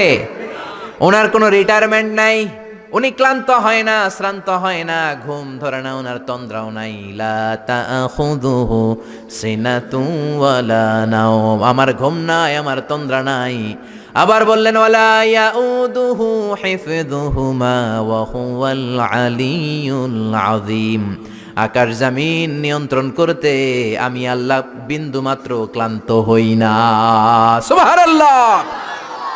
বোঝা গেল এই ক্ষমতাটা আল্লাহর চিরদিনের, কর্তৃত্ব, পাওয়ার, সভরাইনটি, অথরিটি আজীবনের জন্য, ঠিক কি না? সে আল্লাহ বললেন, গোলাম তাবারাকাল্লাযী বিয়াদিহিল মুলকু ওয়া হুয়া আলা কুল্লি শাইইন কাদির, ক্ষমতা আমার হাতে, আমি ক্ষমতার চেয়ারে বসাই আবার নামাই। যারা এখন গোটা বিশ্বের ক্ষমতার চেয়ারে আছে, বসিয়েছে কে? কুলিল্লাহুম্মা মালিকাল মুলকি তু'তিল মুলকা মান তাশাউ ওয়া তানজিউল মুলকা মিম্মান তাশা ওয়া তু'ইজ্জু মান তাশাউ ওয়া তুযিল্লু মান তাশাউ বিয়াদিকাল খায়র ইন্নাকা আলা কুল্লি শাইইন কাদির। ও আল্লাহ, আপনি ক্ষমতার মালিক, যারা চান ক্ষমতা দেন, যারা চান ক্ষমতা থেকে নামান। ডোনাল্ড ট্রাম্প আমেরিকার ক্ষমতার চেয়ারে বসিয়েছে কে? আবার গাদ্দারি করলে লাথি মেরে নামায় দিতে পারে কে? ওই আল্লাহ বললেন, ক্ষমতার মালিক আমি। কোনোদিন বলবি না যে তোরা ক্ষমতার মালিক। আর বলবেন জনগণ সকল ক্ষমতার উৎস? বলবেন সকল ক্ষমতার উৎস কে? আমরা বললাম আল্লাহ, বুঝলাম আপনি ক্ষমতার মালিক, আর কিসের মালিক আমাদেরকে জানান। আল্লাহ বললেন, আল্লাযী খালাকাল মাউতা ওয়াল হায়াতা লিয়াবলুয়াকুম আইয়ুকুম আহসানু আমালা ওয়া হুয়াল আজিজুল গফুর। আমি এমন আল্লাহ, আমি জীবনের মালিক, মরণেরও মালিক। জীবনেরও মালিক, মরণেরও মালিক। তিনি কে? জীবন দেয় কে? মরণ দেয় কে? রব্বি আল্লাযী ইউহয়ী ওয়া ইউমীত, আমার আল্লাহ এমন আল্লাহ, তিনি জীবন দেন, তিনি মরণ দেন। আবার জীবন মরণের মাঝখানে তিনি একটা জিনিস রেখেছেন, যেটার নাম হলো রূহ। নাম কি? সবাই বলেন। রূহ দেখছেন তো না আপনারা? কে কে দেখেছেন? দাদা যখন মরে গেছিল দেখছেন কোন দিক দিয়ে বের হয় রূহটা? দাদি যখন মরছে কোন দিক দিয়ে বের হয় দেখছেন? আব্বা যখন মরছে কোন দিক দিয়ে বের হলো দেখেছেন নাকি? দেখা যায় না। জীবন মরণের মাঝখানে আল্লাহ রুহু দিলেন। এই রুহু আছে। মিজানুর রহমান আজহারী হাত নাড়ায়, কোরআন তেলাওয়াত করে, হাসে, কাঁদে। আপনাদের ভেতর রুহু আছে, আপনারাও হাসেন, নড়েন, চড়েন। রুহুটা যখন বের হয়ে যাবে, লাশ হয়ে আমরা পড়ে যাব, ঠিক কি না? রুহু যতদিন থাকে ততদিন দেহটা জিন্দা। রুহু যখন শূন্যে উড়াল দেয়, দেহটা তখন হয় মুর্দা, ঠিক কি না? আল্লাহ বললেন, দুইটার মাঝখানে আমি রুহু রাখলাম। মক্কার কুরাইশরা জিজ্ঞেস করলো, আব্দুল্লাহর বেটা মুহাম্মদ, রুহু কারে বলে? তুমি দাবি করেছো তুমি নাকি নবী।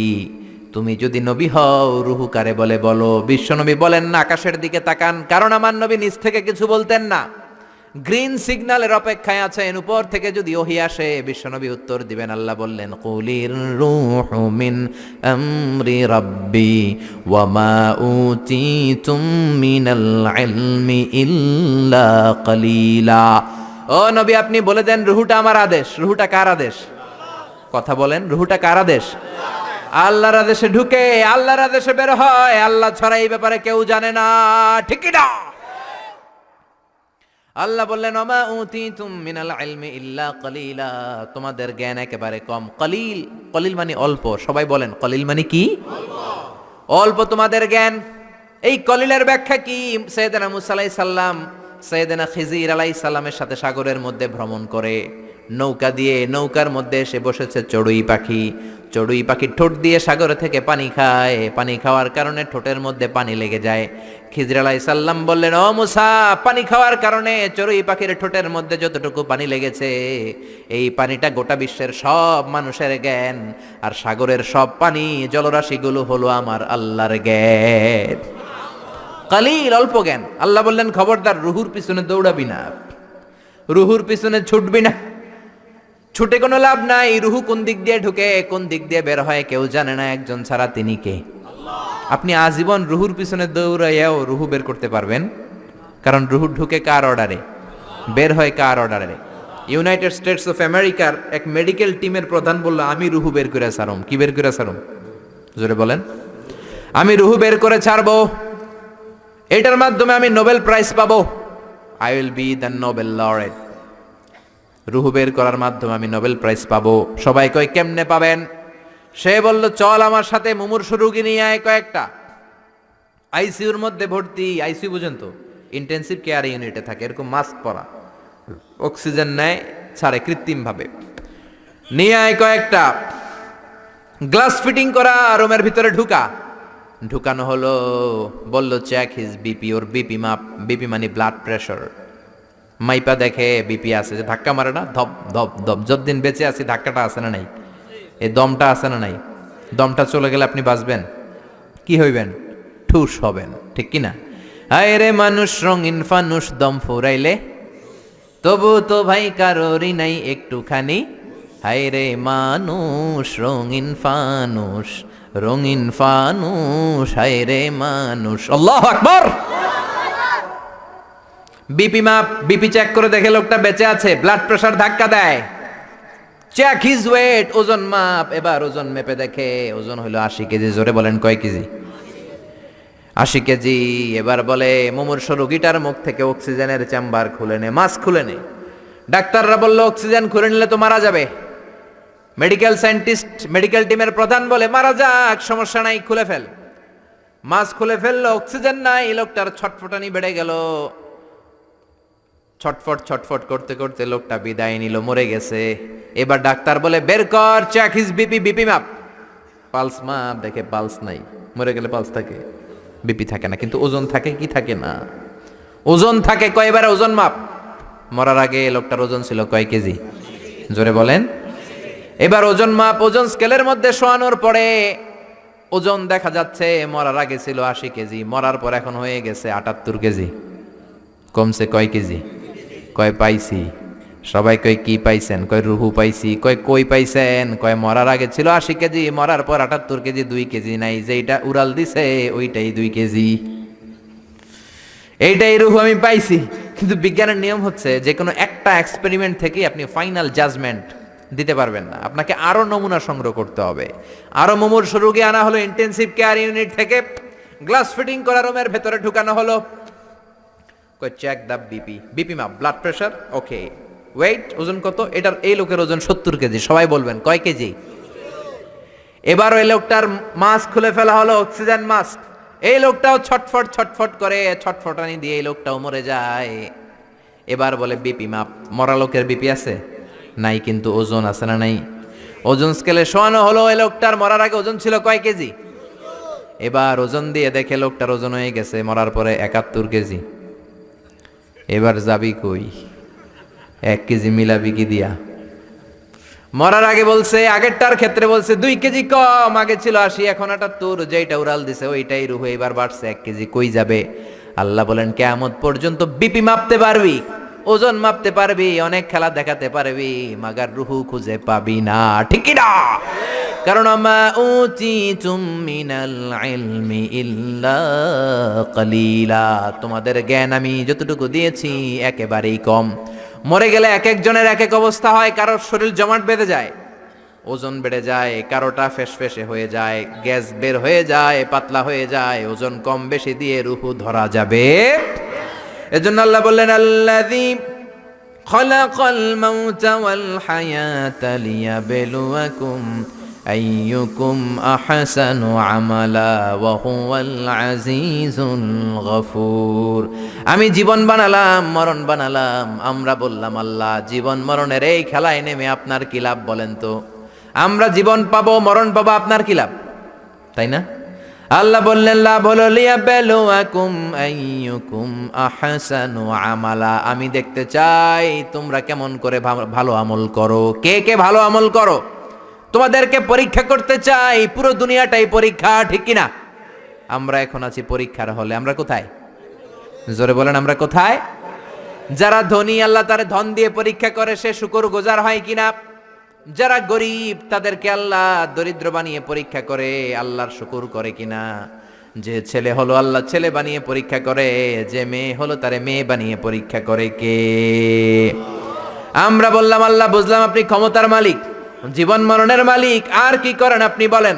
আল্লাহ বললেন আল্লাযী খালাকা সাবআ সামাওয়াতিন তিবাকা মা তারা ফি খালকির রহমানি মিন তাফাউত। আল্লাহ বললেন আকাশের দিকে তাকিয়ে দেখ, পুরো আকাশটারে 7টা স্তরে বিন্যস্ত করেছে কে?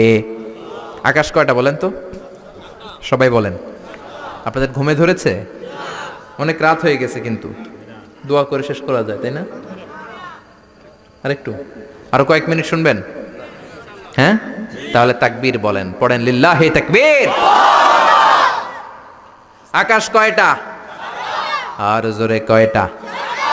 একটার চেয়ে আরেকটা বড়। আমরা যেটা দেখি মহাশূন্য, এটা আকাশ না, এটার উপরে আকাশ।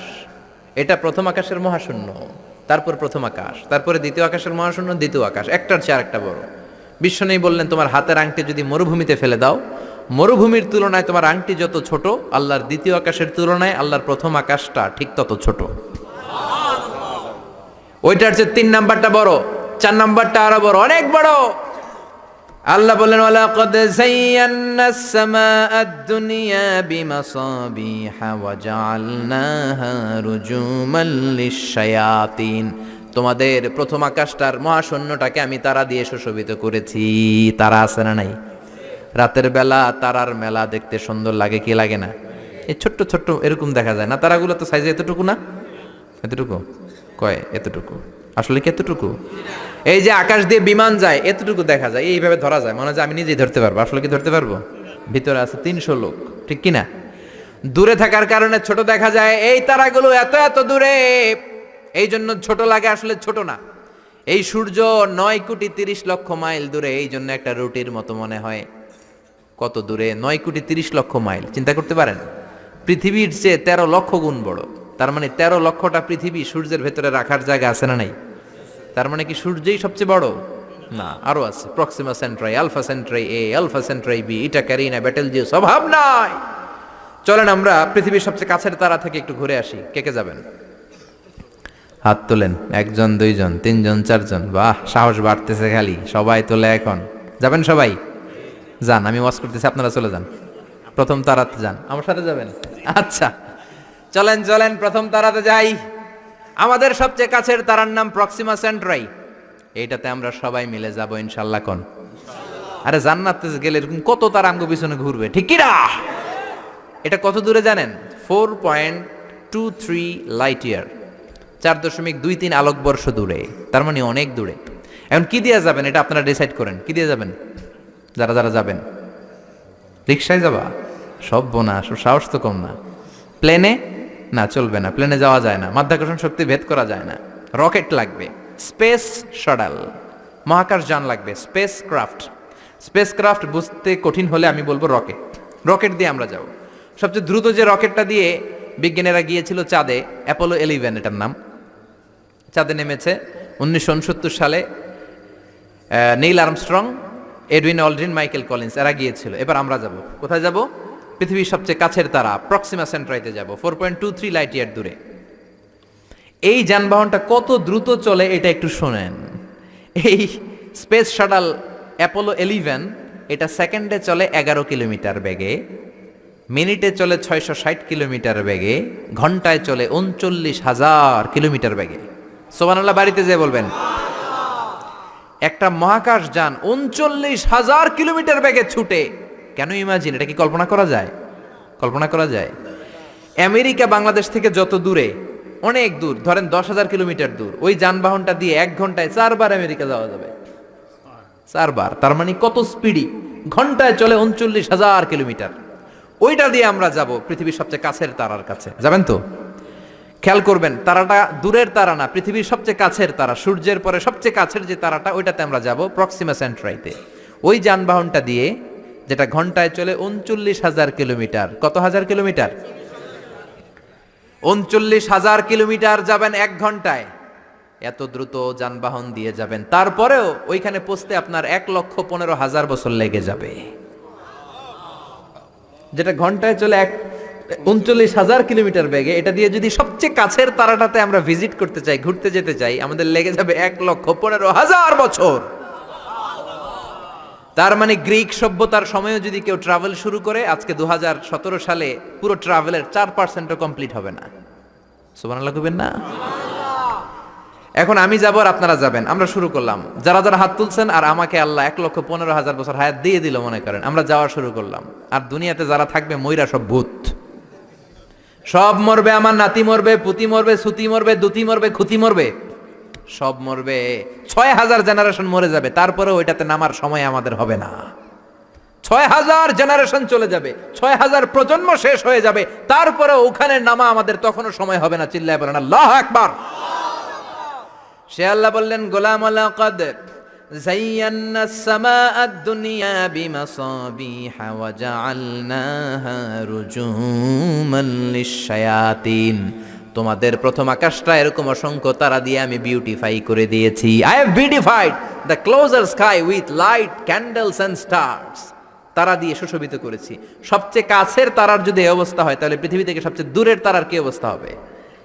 এটা হচ্ছে আমাদের গ্যালাক্সি ট্রাভেল। আমাদের এক গ্যালাক্সি থেকে আরেক গ্যালাক্সিতে গেলে কত সময় লাগবে? এরকম লক্ষ লক্ষ গ্যালাক্সি মহাবিশ্বে আছে না নাই? এই সব খেলা প্রথম আকাশের খেলা, তারপরে প্রথম আকাশের মহাশূন্যের খেলা, তারপরে প্রথম আকাশ। আমেরিকার নাসার বিজ্ঞানীরা কিয়ামতের আগের দিন পর্যন্ত প্রথম আকাশের মহাশূন্যেরও কিনারা খুঁজে পাবে না, ঠিক কি না? প্রথম আকাশ তো অনেক দূরে, প্রথম আকাশ তো অনেক দূরে, প্রথম আকাশের মহাশূন্যের কোনো কুল কিনারা খুঁজে পাবে না, ঠিক কি না? এবার আল্লাহ বললেন, গোলাম দেখো আমার পাওয়ার কত। ওয়াসিররু কাওলাকুম আও ইজহারু বিহি ইন্নাহু আলিমুম বিযাতিস সুদূর। গোপনে বলো, প্রকাশ্যে বলো, কেউ না শুনলেও শুনে কে? জোরে বলেন, শুনে কে?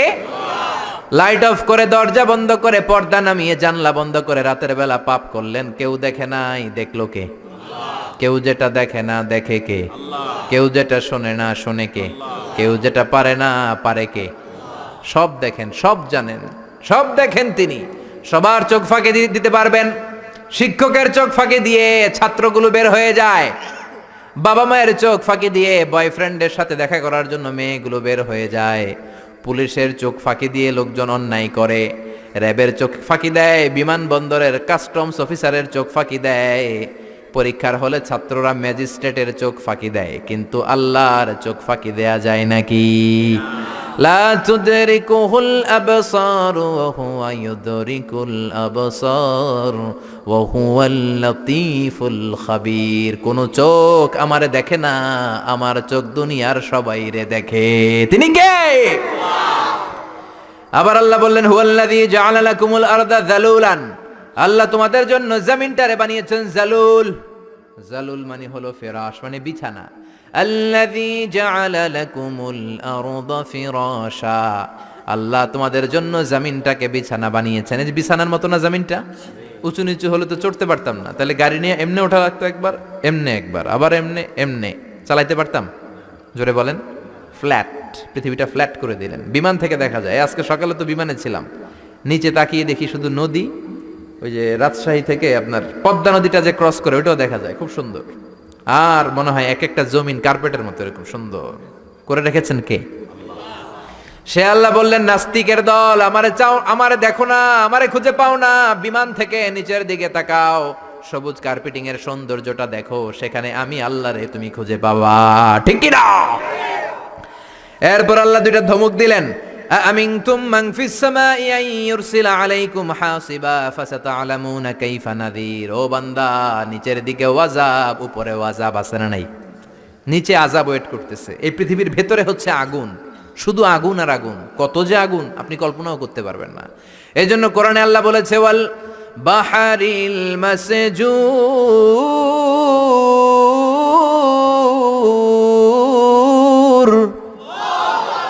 আমি আল্লাহ ফুটন্ত গরম টকবগে সাগরের পানির কসম খাই। সুবহানাল্লাহ। সাগরের পানি নাকি গরম, আমরা তো দেখি ঠান্ডা, কিন্তু আল্লাহ বলে না না, সাগরের পানির ভেতরে আগুন আছে না নাই? আছে না নাই? আগ্নেয়গিরির জ্বালামুখ যখন বার্স্ট করে, আগুনের লাভা বেরিয়ে আসে, এটা প্রমাণ করে পৃথিবীর ভেতরে আগুন আছে না নাই? আবার আমেরিকার বিজ্ঞানীরা গবেষণা শুরু করলো, কয়ে আগুন, সাগরের ভিতরে তো আগুন পাই না। চলে গেল প্রশান্ত মহাসাগরে, সবচেয়ে গভীর জায়গার নাম পোর্টোরিকো, 33,000 ফিট। কয় পাইপ ঢুকাতে শুরু করলো। নেভাল একাডেমি থেকে বিশাল জাহাজ এনে পাইপ ঢুকায়, আগুন বের করবে। পাইপ ঢুকাতে ঢুকাতে তারা পেল আগ্নেয়গিরির, প্রথমে পেল পাললিক শিলার স্তর, রূপান্তরিত শিলার স্তর, এরপরে আগ্নেয়গিরির শিলার স্তর। নেভাল একাডেমির চিফ বলে আরো পাইপ ঢুকাতে ঢুকাতে প্রশান্ত মহাসাগরের মাঝখানে পোর্টোরিকো প্রায় 33,000 ফিট গভীর ঢুকানোর পরে তারা দেখে না, পাইপ যতই ঢুকানো হয় পাইপগুলো গলে গলে পানি হয়ে যায়, পাইপগুলো গলে গলে মুহূর্তের মধ্যে হাওয়া হয়ে যায়, কোনো পাইপই খুঁজে পাওয়া যায় না। সুবহানাল্লাহ পড়েন। তার মানে ভিতরে আগুন আছে না নাই? প্রমাণ হলো আগুন আছে। এবার জানতে চাইলো আগুনটা কি মানের, আগুনটা কেমন পাওয়ারফুলি, এটা দেখতে চায়। এবার চিফ বলল ফায়ার প্রুফ পাইপ নিয়ে আসো। কি প্রুফ? জোরে বলেন। ফায়ার প্রুফের পাইপ। কি পাইপ? জোরে বলেন না। ফায়ার প্রুফের পাইপ, যেটা ভিতরে ঢুকালে আগুনে গলবে না। নেভাল একাডেমি এবার আমেরিকা থেকে আনলো ফায়ার প্রুফের পাইপ। দেখি তো আগুনটা কি মানের, কত ডিগ্রি সেলসিয়াসের। ঢুকা 33,000 ফিট শেষ, আরো ঢুকা, রূপান্তরিত শিলা, পাললিক শিলা, আগ্নেয়গিরি শিলা। এবার ঢুকাচ্ছে, যত পাইপ ঢুকায় ফায়ার প্রুফের পাইপ। ফায়ার প্রুফ চিনেন তো, আগুন ধরে না। বুলেট প্রুফ বুঝেন? প্রধানমন্ত্রী শেখ হাসিনার গাড়িতে গুলি করলেও গুলি ঢুকবে না, ডোনাল্ড ট্রাম্পের গাড়িতে গুলি করলেও গুলি ঢুকবে না, কারণ এটা বুলেট প্রুফ। ওই পাইপ যেটা এবার ঢুকালো এটা ফায়ার প্রুফ, আগুন ধরবে না। আগুনের মধ্যে পাইপটা সারাদিন রেখে দিল, পাইপের কিছু হবে না। ওই পাইপ যখন ঢুকাতে শুরু করলো, ঢুকাতে ঢুকাতে পাললিক শিলা, রূপান্তরিত শিলা, আগ্নেয়গিরির শিলা, এগুলো পার করার পরে যখন ভিতরে পাইপ ঢুকায়, দেখতে পেল ফায়ার প্রুফের পাইপগুলো গলে গলে আগুন হয়ে যায়, গলে গলে পানি হয়ে যাচ্ছে, হাওয়া হয়ে যাচ্ছে, ধোঁয়া হয়ে যাচ্ছে। চিল্লায় পড়েন আল্লাহু আকবার। তার মানে পৃথিবীর ভেতরে আগুন আছে না নাই? আল্লাহ বললেন, গোলাম মনে করো না আমি তোমাদেরকে ধরতে পারবো না, মাটির নিচে আযাব আছে, উপরেও আযাব আছে না নাই? মাঝে মাঝে শিলা বৃষ্টি দেয় কে? শিলা বৃষ্টি দেয়, ফসলগুলো থাকে না, সব শেষ। অ্যাসিড রেইন, শিলা বৃষ্টি, উল্কা বৃষ্টি দিয়ে আল্লাহ শেষ করে দিতে পারেন, ঠিক কি না?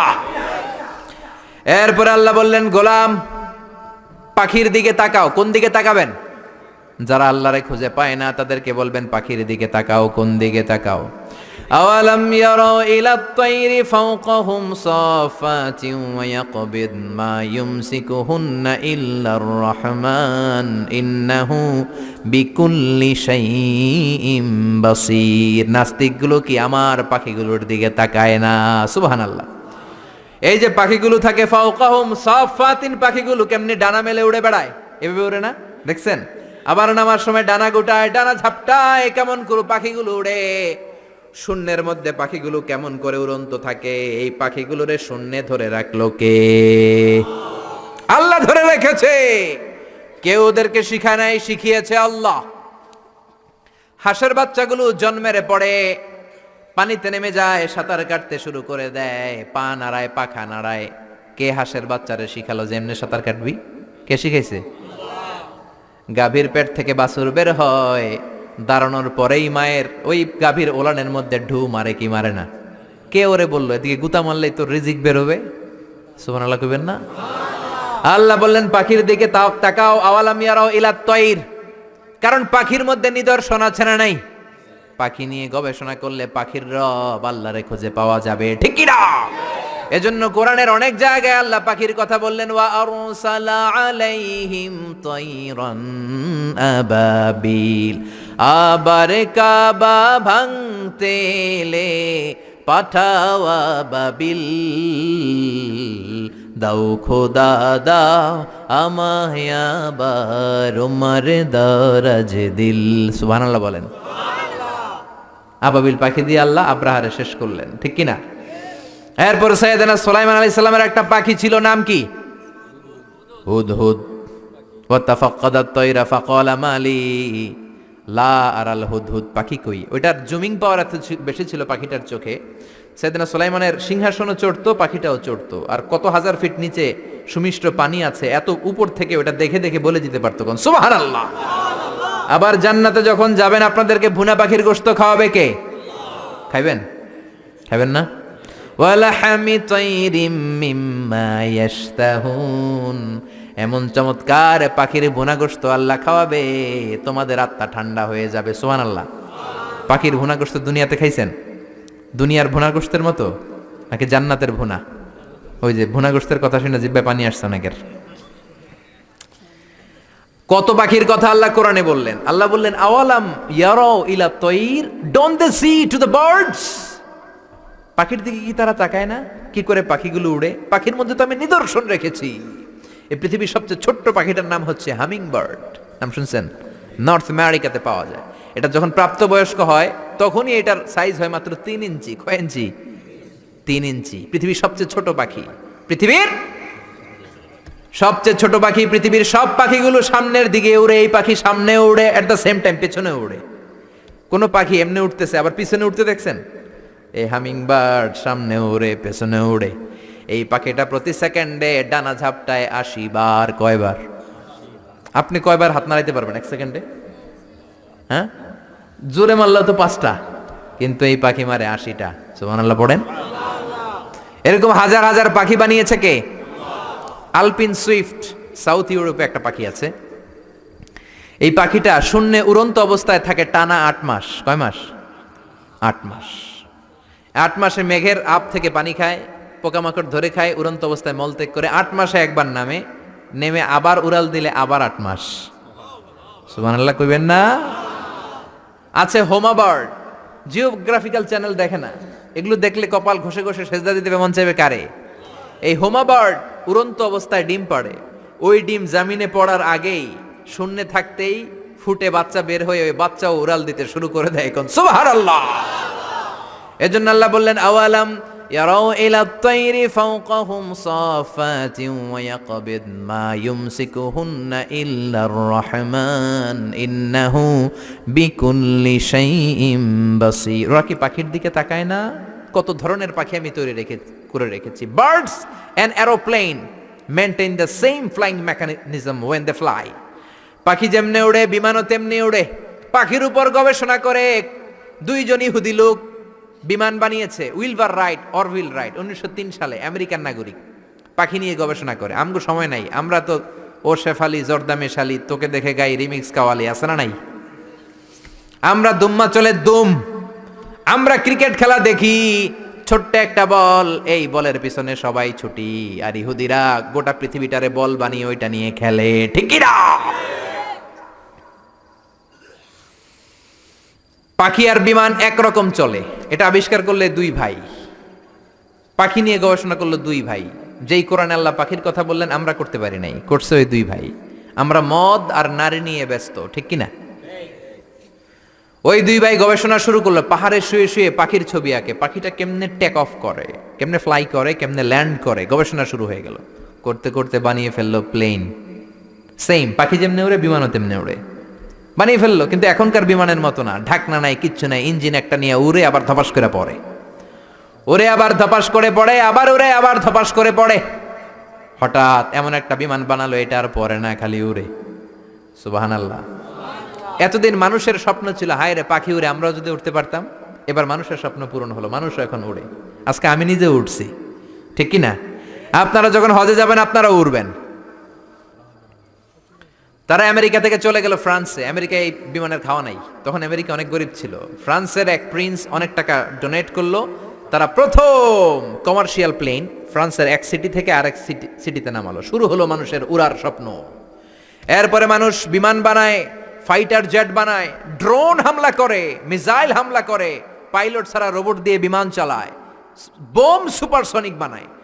আগে ছিল কনকর্ড, সবচেয়ে দ্য ফাস্টেস্ট প্যাসেঞ্জার প্লেন, সবচেয়ে দ্রুতগামী যাত্রীবাহী বিমান। আর বর্তমানে পৃথিবীর সবচেয়ে দ্রুতগামী যাত্রীবাহী বিমানের নাম হচ্ছে বোম সুপারসনিক। ডবল ডেকের বিমান শুরু হলো। রাশিয়াতে আছে A380 বোয়িং, পৃথিবীর সবচেয়ে বড় সাইজের বিমান। 525 জন লোক নিয়ে এটা শূন্যে উড়াল দেয়। সুবহানাল্লাহ আসতে বললেন। 525 জন মানুষের 2-3টা করে লাগেজ আছে না নাই? বিমানের ওজন আছে না নাই? এই 600 জনের খাবার আছে না নাই? এগুলো নিয়ে শূন্যে উড়াল দেয়। পাখির মধ্যে নিদর্শন রেখেছে কে? আগে ছিল প্রত্যেক দেশের সেনাবাহিনী, আর ছিল নৌবাহিনী। বিমান আবিষ্কারের পরে শুরু হলো এয়ারফোর্স, বিমান বাহিনী, ঠিক কিনা? এখন যুদ্ধ আর জমিনে করে না, পানিতে করে না, উপর থেকে এক বোমা মারে। আমেরিকা জাপানের হিরোশিমা নাগাসাকিতে লিটল বয় ফ্যাটম্যান মাইরা দিল, পুরা জাপান শেষ। জাপান পুইরা ছারখার হয়ে গিয়েছে। শুধু জাপানের ওই এলাকাই শেষ হয় নাই, ওই এলাকা থেকে যত লোক এরপরে জন্মগ্রহণ করেছে সব বিকলাঙ্গ, কারো হাত নাই, কারো পা নাই। এই অ্যাটমিক রেডিয়েশনের পাওয়ার, চিল্লায় বলেন ঠিক কিনা? সে আল্লাহ বললেন, গোলাম ও শিক্ষাবিদ নাস্তিকেরা, তোমরা কি পাখির দিকে তাকাও না? আমি আল্লাহ পাখির মধ্যে এমন নিদর্শন রেখেছি, পাখির দিকে নজর করো, পাখির রব আল্লাহরে খুঁজে পাবা, ঠিক কিনা?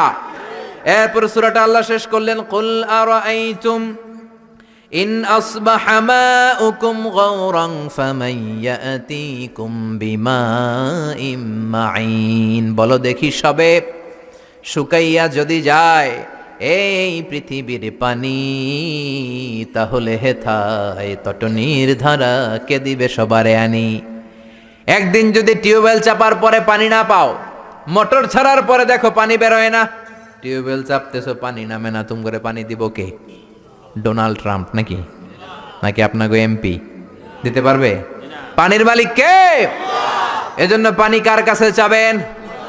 নাকি মেঘের কাছে চাবেন? নাকি ইসরাফিলের কাছে চাবেন? নাকি মিকাইলের কাছে? নাকি ইন্দ্রের কাছে? হিন্দুরা পানি চায় ইন্দ্রের কাছে, ইন্দ্র দেবতা আছে না নাই? ওরা মনে করে ইন্দ্র দেবতা পানি দেয়। আবার আমরা বৈশাখীর কাছে চাই কি চাই না? বৈশাখী মেঘের কাছে জল চেয়ে তুমি কাঁদবে, আমি চাই না তুমি কাঁদবে, আমি চাই না। তো চাস না তো বৈশাখীর কাছে চাবি কেন? বৈশাখীর কাছে চাওয়া যাবে না, ইন্দ্রের কাছে চাওয়া যাবে না, মেঘের কাছে চাওয়া যাবে না, চাইতে হবে কার কাছে? একজনই আমাদেরকে বৃষ্টি দিতে পারেন, একজনই আমাদেরকে বিশুদ্ধ পানি সরবরাহ করতে পারেন, তিনি কে? আল্লাহ মেঘ দে পানি দে ছায়া দে রে তুই, আল্লাহ মেঘ দে, পড়েন, আল্লাহ মেঘ দে পানি দে ছায়া দে রে তুই, আল্লাহ মেঘ দে। কে দিতে পারে? কে দিতে পারে? সে আল্লাহ বললেন, গোলাম আমি মিষ্টি পানি দেই, আবার আমি লবণাক্ত পানি দেই। মারাজাল বাহরাইনি ইয়ালতাকিয়ান বাইনাহুমা বারযাখুন লা ইয়াবগিয়ান ফাবিআইয়ি আলাই রাব্বিকুমা তুকাযযিবান। এইদিকে লোনা পানি, এইদিকে মিঠা পানি, একটার একটার সাথে মিশে মাঝখানে ব্যারিকেড দিল কে? এই পানিটার টেম্পারেচার কম, এটার টেম্পারেচার বেশি, এটার সল্টের ডেনসিটি কম, এটার ডেনসিটি বেশি, এটার কালার একরকম, এটার কালার আরেক রকম, মিশে না। বিমান থেকে আপনি দেখবেন, অথবা দৌলতিয়া ফেরিঘাটে যান, বাংলাদেশেও দেখা যায় পদ্মার এই পানি একরকম, এই পাশে আরেক রকম, এটার সাথে আরেকটা মিশে। আমি মিশরে দেখেছি নীল নদের পানি মেডিটেরেনিয়ান সি, ভূমধ্য সাগরের সাথে মিলে একই সাথে সাগর বয়ে যায়, কিন্তু মাঝখানে ব্যারিকেড দিয়েছে কে? আরো জোরে কে? আবার আল্লাহ বলেন, ওয়াজআলনা মিনাল মাই কুল্লা শাইইন হাই আফালা ইউমিনুন। দুনিয়ার সব প্রাণীগুলোরে আমি পানি থেকে বানিয়েছি, সব প্রাণী হয়েছে পানি থেকে। সুবহানাল্লাহ পড়েন। বিজ্ঞানীরাও তাই বলে, ওরা বলে পানি থেকে পৃথিবীর প্রথম প্রাণ amoeba. It's a very small unicellular organism in the world. এক কণা, শৈবালের মতো জীবকণা, এটা নাকি পানি থেকে আসছে, অ্যামিবা, ছোট্ট। তারপরে এসেছে জুপ্লাংটন, ফাইটোপ্লাংটন, ব্যাকটেরিয়া প্লাংটন। এভাবে বিভিন্ন স্পিসিসগুলো ডেভেলপ করেছে। ১৫০০ বছর আগে আল্লাহ কোরআনে বলেছেন সব প্রাণগুলো পানি থেকে বানালাম। বিজ্ঞানীদের এখন গবেষণা পানি থেকে নাকি সব হয়েছে। সুবহানাল্লাহ। আবার আল্লাহ বললেন, আন্না সাবাবনাল মাআ সাব্বা। যেখানে যতটুকু পানি দেওয়ার দরকার আমি দিয়েছি। কলা গাছের মধ্যে কূপ মেরে দেখবেন পানি আছে না নাই? এই এলাকায় তো কলা গাছ নাই না? আছে? কূপ মারছেন নি? হ্যাঁ, মানুষের গায়ে মারেন না, আবার কলা গাছে মারেন। কলা গাছে মারলে দেখবেন পানি বেরোয়। এই পানিটা দিল কে? আবার খেজুর গাছের মাথার মধ্যে শীতকালে কেটে দিলে পানি আছে না নাই? রাস্তার এই পাশে খেজুর গাছ কেটে দিলে পানি পড়ে, একই রকম দেখতে এই পাশে নারকেল গাছ, ওইটার মাথায় কাটলে পানি পড়ে নাকি? সুবহানাল্লাহ কইতে মন চায় না? একরকম গ্যান্ডারি ইক্ষু আর বাঁশের কঞ্চি গ্যান্ডারির মতো, ঠিক কিনা? ইক্ষুগুলো মিলের মধ্যে ঢুকালে সুগার বের হয়, চিনি বের হয়, রস বের হয়। বাংলাদেশের সব বাঁশ গাছগুলো কেটে যদি ইক্ষু মিলে দেন, এক ফোঁটা রস বের হবে নাকি? আল্লাহ বললেন আন্না সাবাবনাল মা সাব্বা, যেখানে যতটুকু পানি দরকার দিয়ে দিলাম। তরমুজে যতটুকু পানি বেলের ভেতরে ততটুকু নাই, ক্ষীরার ভেতরে যতটুকু পানি দিলাম আপেলের ভেতরে তত রস নাই, আপেলে যতটুকু রস আছে ডাবের ভেতরে তত নাই, আরো বেশি আছে। সুবহানাল্লাহ। এই জন্য আল্লাহ বললেন গোলাম আমারে চিনোস না? পানি একদিন বন্ধ করলে বুঝবি আমি কে। অমি আবার টিউবওয়েল চাপলে ঠান্ডা পানি, একদিন চাপ দিয়ে দেখলেন ফুটন্ত গরম পানি, খেতে পারবেন? মোটর ছাড়লেন, দেখলেন টক বগে গরম পানি বের হয়, খেতে পারবেন? দিও তৃষ্ণা পেলে ঠান্ডা পানি, ক্ষুধা পেলে লবণ ভাত, আল্লাহ এই গরিবের শোনো শোনো মোনাজাত, আল্লাহ এই গরিবের শোনো শোনো মোনাজাত, আল্লাহ এই গরিবের। সুবহানাল্লাহ পড়েন। এজন্য সূরা মুলকের শিক্ষা হলো আমাদের কোনো ক্ষমতা নাই, ক্ষমতার মালিক কে? আমাদের কোনো পাওয়ার নাই, সব পাওয়ার আল্লাহর। আমাদেরকে নেয়ামত দিয়ে ধন্য করেছে কে? এজন্য বিপদে আপদে সকালে বিকালে একজনের জিকির চলবে, তিনি কে? চাইবে একজনের কাছে, তিনি কে? গোলাম হব একজনের, তিনি কে? রাজি আছেন তো? সবাই রাজি? আল্লাহ আমাদের সবাইকে কথাগুলো বুঝার ও আমল করার তৌফিক দান করুক। আমরা পড়ি আমিন। শুকরিয়া জানাই যারা এই প্রোগ্রাম করেছেন, মধ্যম শাহ দৌলতপুর বাইতুন নূর জামে মসজিদের আয়োজনে যারাই ইন্তেজামিয়া কমিটিতে কাজ করেছেন, টাকা দিয়ে পয়সা দিয়ে, গানের মঞ্চ না করে কোরআনের মঞ্চ করেছেন, কোরআনের কথাগুলো পৌঁছে দেওয়ার সুযোগ আমাদেরকে করেছেন, শুকরিয়া জানাই। যতগুলো কথা বলেছি কোরআন থেকে বলেছি, আল্লাহ সবাইকে আমলের তৌফিক দান করুক। আমরা পড়ি আমিন। সবাই ভালো থাকবেন, সুস্থ থাকবেন, কোরআনের সাথে থাকবেন। সুবহানাকাল্লাহুম্মা বিহামদিকা আশহাদু আল্লা ইলাহা ইল্লা আনতা আস্তাগফিরুকা ওয়া আতুবু ইলাইক। ইয়া রাব্বি লাকাল হামদু কামা ইয়ানবাগি লিজালালি ওয়াজহিকা ওয়া আযীমি সুলতানিক। লাকাল হামদু বিল ঈমান, লাকাল হামদু বিল ইসলাম। রব্বানা যালামনা আনফুসানা ওয়া ইল্লাম তাগফির লানা ওয়া তারহামনা লানাকুনান্না মিনাল খাসিরিন। ربنا آتنا في الدنيا حسنة وفي الآخرة حسنة وقنا عذاب النار। ও জান্নাতের মালিক, জাহান্নামের মালিক, আমরা জান্নাত চাই, জাহান্নাম থেকে পানাহ চাই। ও সুস্থ রাখার মালিক, অসুস্থ করে দেওয়ার মালিক, আমাদেরকে তুমি সুস্থ রাখো। রব্বুল আলামিন, গভীর রাত পর্যন্ত কোরআনের সূরাতুল মুলক থেকে আমরা আলোচনা শুনলাম। যতগুলো শিক্ষণীয় বিষয় নিয়ে আলোচনা হয়েছে সবগুলো জীবনে পালন করতে পারি তৌফিক দাও। তোমার গোলাম হয়ে যেন বেঁচে থাকতে পারি তৌফিক দাও। আল্লাহ আমরা তোমার গোলাম, গোলামের ঘরের গোলাম, বান্দির ঘরের গোলাম, আমাদের 14 গোষ্ঠী তোমার গোলাম। রব্বুল আলামিন, তুমি যদি পানি জমিনের ভেতরে নিয়ে যাও, এই পানি ফিরে আনার কেউ নাই। তুমি যদি রিজিক বন্ধ করে দাও, এই রিজিকের ব্যবস্থা করার ক্ষমতা কারো নাই। তুমি যদি আমাদেরকে অসুস্থ করে দাও, পৃথিবীর কোনো ডাক্তার আমাদেরকে সুস্থ করার মতো কেউ নাই। আল্লাহ রে, সব তোমার হাতে, তুমি ক্ষমতার মালিক, তুমি আমাদেরকে হেফাজত করো। আল্লাহ আমাদের ছেলে মেয়েগুলোর হেফাজত করো, আমাদের বাচ্চাগুলোরে তুমি মানুষের মতো মানুষ করো। আমাদের মধ্যে লাজ শরম ভদ্রতা নম্রতা বাড়িয়ে দাও, আমাদের মধ্যে আজব লেহাজ তুমি আরো বাড়িয়ে দাও। আমাদের ফ্যামিলি বন্ধনগুলো তুমি বাড়িয়ে দাও। বড়দেরকে যেন শ্রদ্ধা করি, ছোটদেরকে আদর করতে পারি তৌফিক দাও। এলাকার মধ্যে ভ্রাতৃত্বের বন্ধন সম্প্রীতি তুমি বাড়িয়ে দাও। প্রত্যেকটা ঘরের ছেলে মেয়েগুলোর নামাজি বানিয়ে দাও। আমাদের মা বোনদেরকে খাদিজার মতো, আয়েশার মতো, ফাতেমার মতো কবুল করে নাও। আমাদের ছেলেগুলোরে সাহাবায়ে একরামদের মতো কবুল আর মঞ্জুর করে নাও। রব্বুল আলামিন, ফজরের সালাত জামাতে পড়ার মাধ্যমে যেন আমাদের দিন শুরু হয়, এশার সালাত জামাতে পড়ার মাধ্যমে যেন আমাদের রাত হয়। আল্লাহ প্রতিদিন কোরআন তেলাওয়াত দিয়ে যেন ফজরের পরে আমার দিনটা আমি সুন্দর করে শুরু করতে পারি রে আল্লাহ। জি বাংলা, স্টার জলসা, কিরণমালার মতো এই ভয়ঙ্কর সিরিয়ালগুলো থেকে আমাদেরকে বাঁচাও। আমরা যেন চোখ হেফাজত করতে পারি তৌফিক দাও। হালাল হারাম বেঁচে চলতে পারি তৌফিক দাও। কোরআন সুন্নাহ যেন অধ্যয়ন করতে পারি তৌফিক দাও। প্রতিদিন একটি করে হলেও তোমার কোরআনের আয়াতের অনুবাদ যেন আমরা শিখতে পারি তৌফিক দাও। রব্বুল আলামিন, প্রবাসী ভাইয়েরা দোয়া চেয়েছে, তাদেরকে তুমি হেফাজত করো আল্লাহ। সভাপতি অসুস্থ, সুস্থ করে দাও। রব্বুল আলামিন এই 56,000 বর্গ মাইলের প্রতিটা ইঞ্চি মাটিকে তোমার কোরআনের ঘাঁটি হিসেবে কবুল করে নাও। আমরা যেন একসাথে হাতে হাত রেখে কাঁধে কাঁধ মিলিয়ে ডিজিটাল বাংলাদেশ গড়ার কাজে অংশগ্রহণ করতে পারি, তৌফিক দাও। এই এলাকার জনপ্রতিনিধি যারা আছে তারা যেন এলাকার বেশি বেশি খেদমত করতে পারে, তৌফিক দাও। রাজনৈতিক দাঙ্গা হাঙ্গামা হরতাল মারামারি কোপাকুপি থেকে আমাদেরকে বাঁচাও। আমাদের নেতা নেত্রীদের মধ্যে তুমি ভালোবাসা বাড়িয়ে দাও, সমঝোতা সংলাপের মধ্যে সম্মানের মধ্য দিয়ে তারা যেন দেশ চালাতে পারে, তৌফিক দাও। আমার যখন ফুরাবে দিন আসবে গহীন রাতি, থেকো আল্লাহ দুনয়নে হয়ে চির সাথী, আসবে গহীন রাতি। রব্বুল আলামিন কয়দিনের হায়াত নিয়ে এই ক্ষণস্থায়ী দুনিয়াতে আছি আমরা জানি না, তারপরও আমাদের অহংকার কমে না, বুঝ আসে না, আমাদের লোভ কমে না। আমার বাড়ি, আমার গাড়ি, আমার সব, এগুলো আমরা বলি। আল্লাহ কবে আমার বাড়ি আমার গাড়ি সব ছেড়ে দিয়ে আমি চলে যাব আমি জানি না। রব্বুল আলামিন ক্ষণস্থায়ী দুনিয়া ছেড়ে পরপারে যেদিন চলে যাব, বিশ্বনবীর শেখানো মধুর কালিমা জপতে জপতে ঈমান নিয়ে যেন আমরা বিদায় নিতে পারি। লা ইলাহা ইল্লাল্লাহু মুহাম্মাদুর রাসূলুল্লাহ সাল্লাল্লাহু আলাইহি ওয়াসাল্লাম।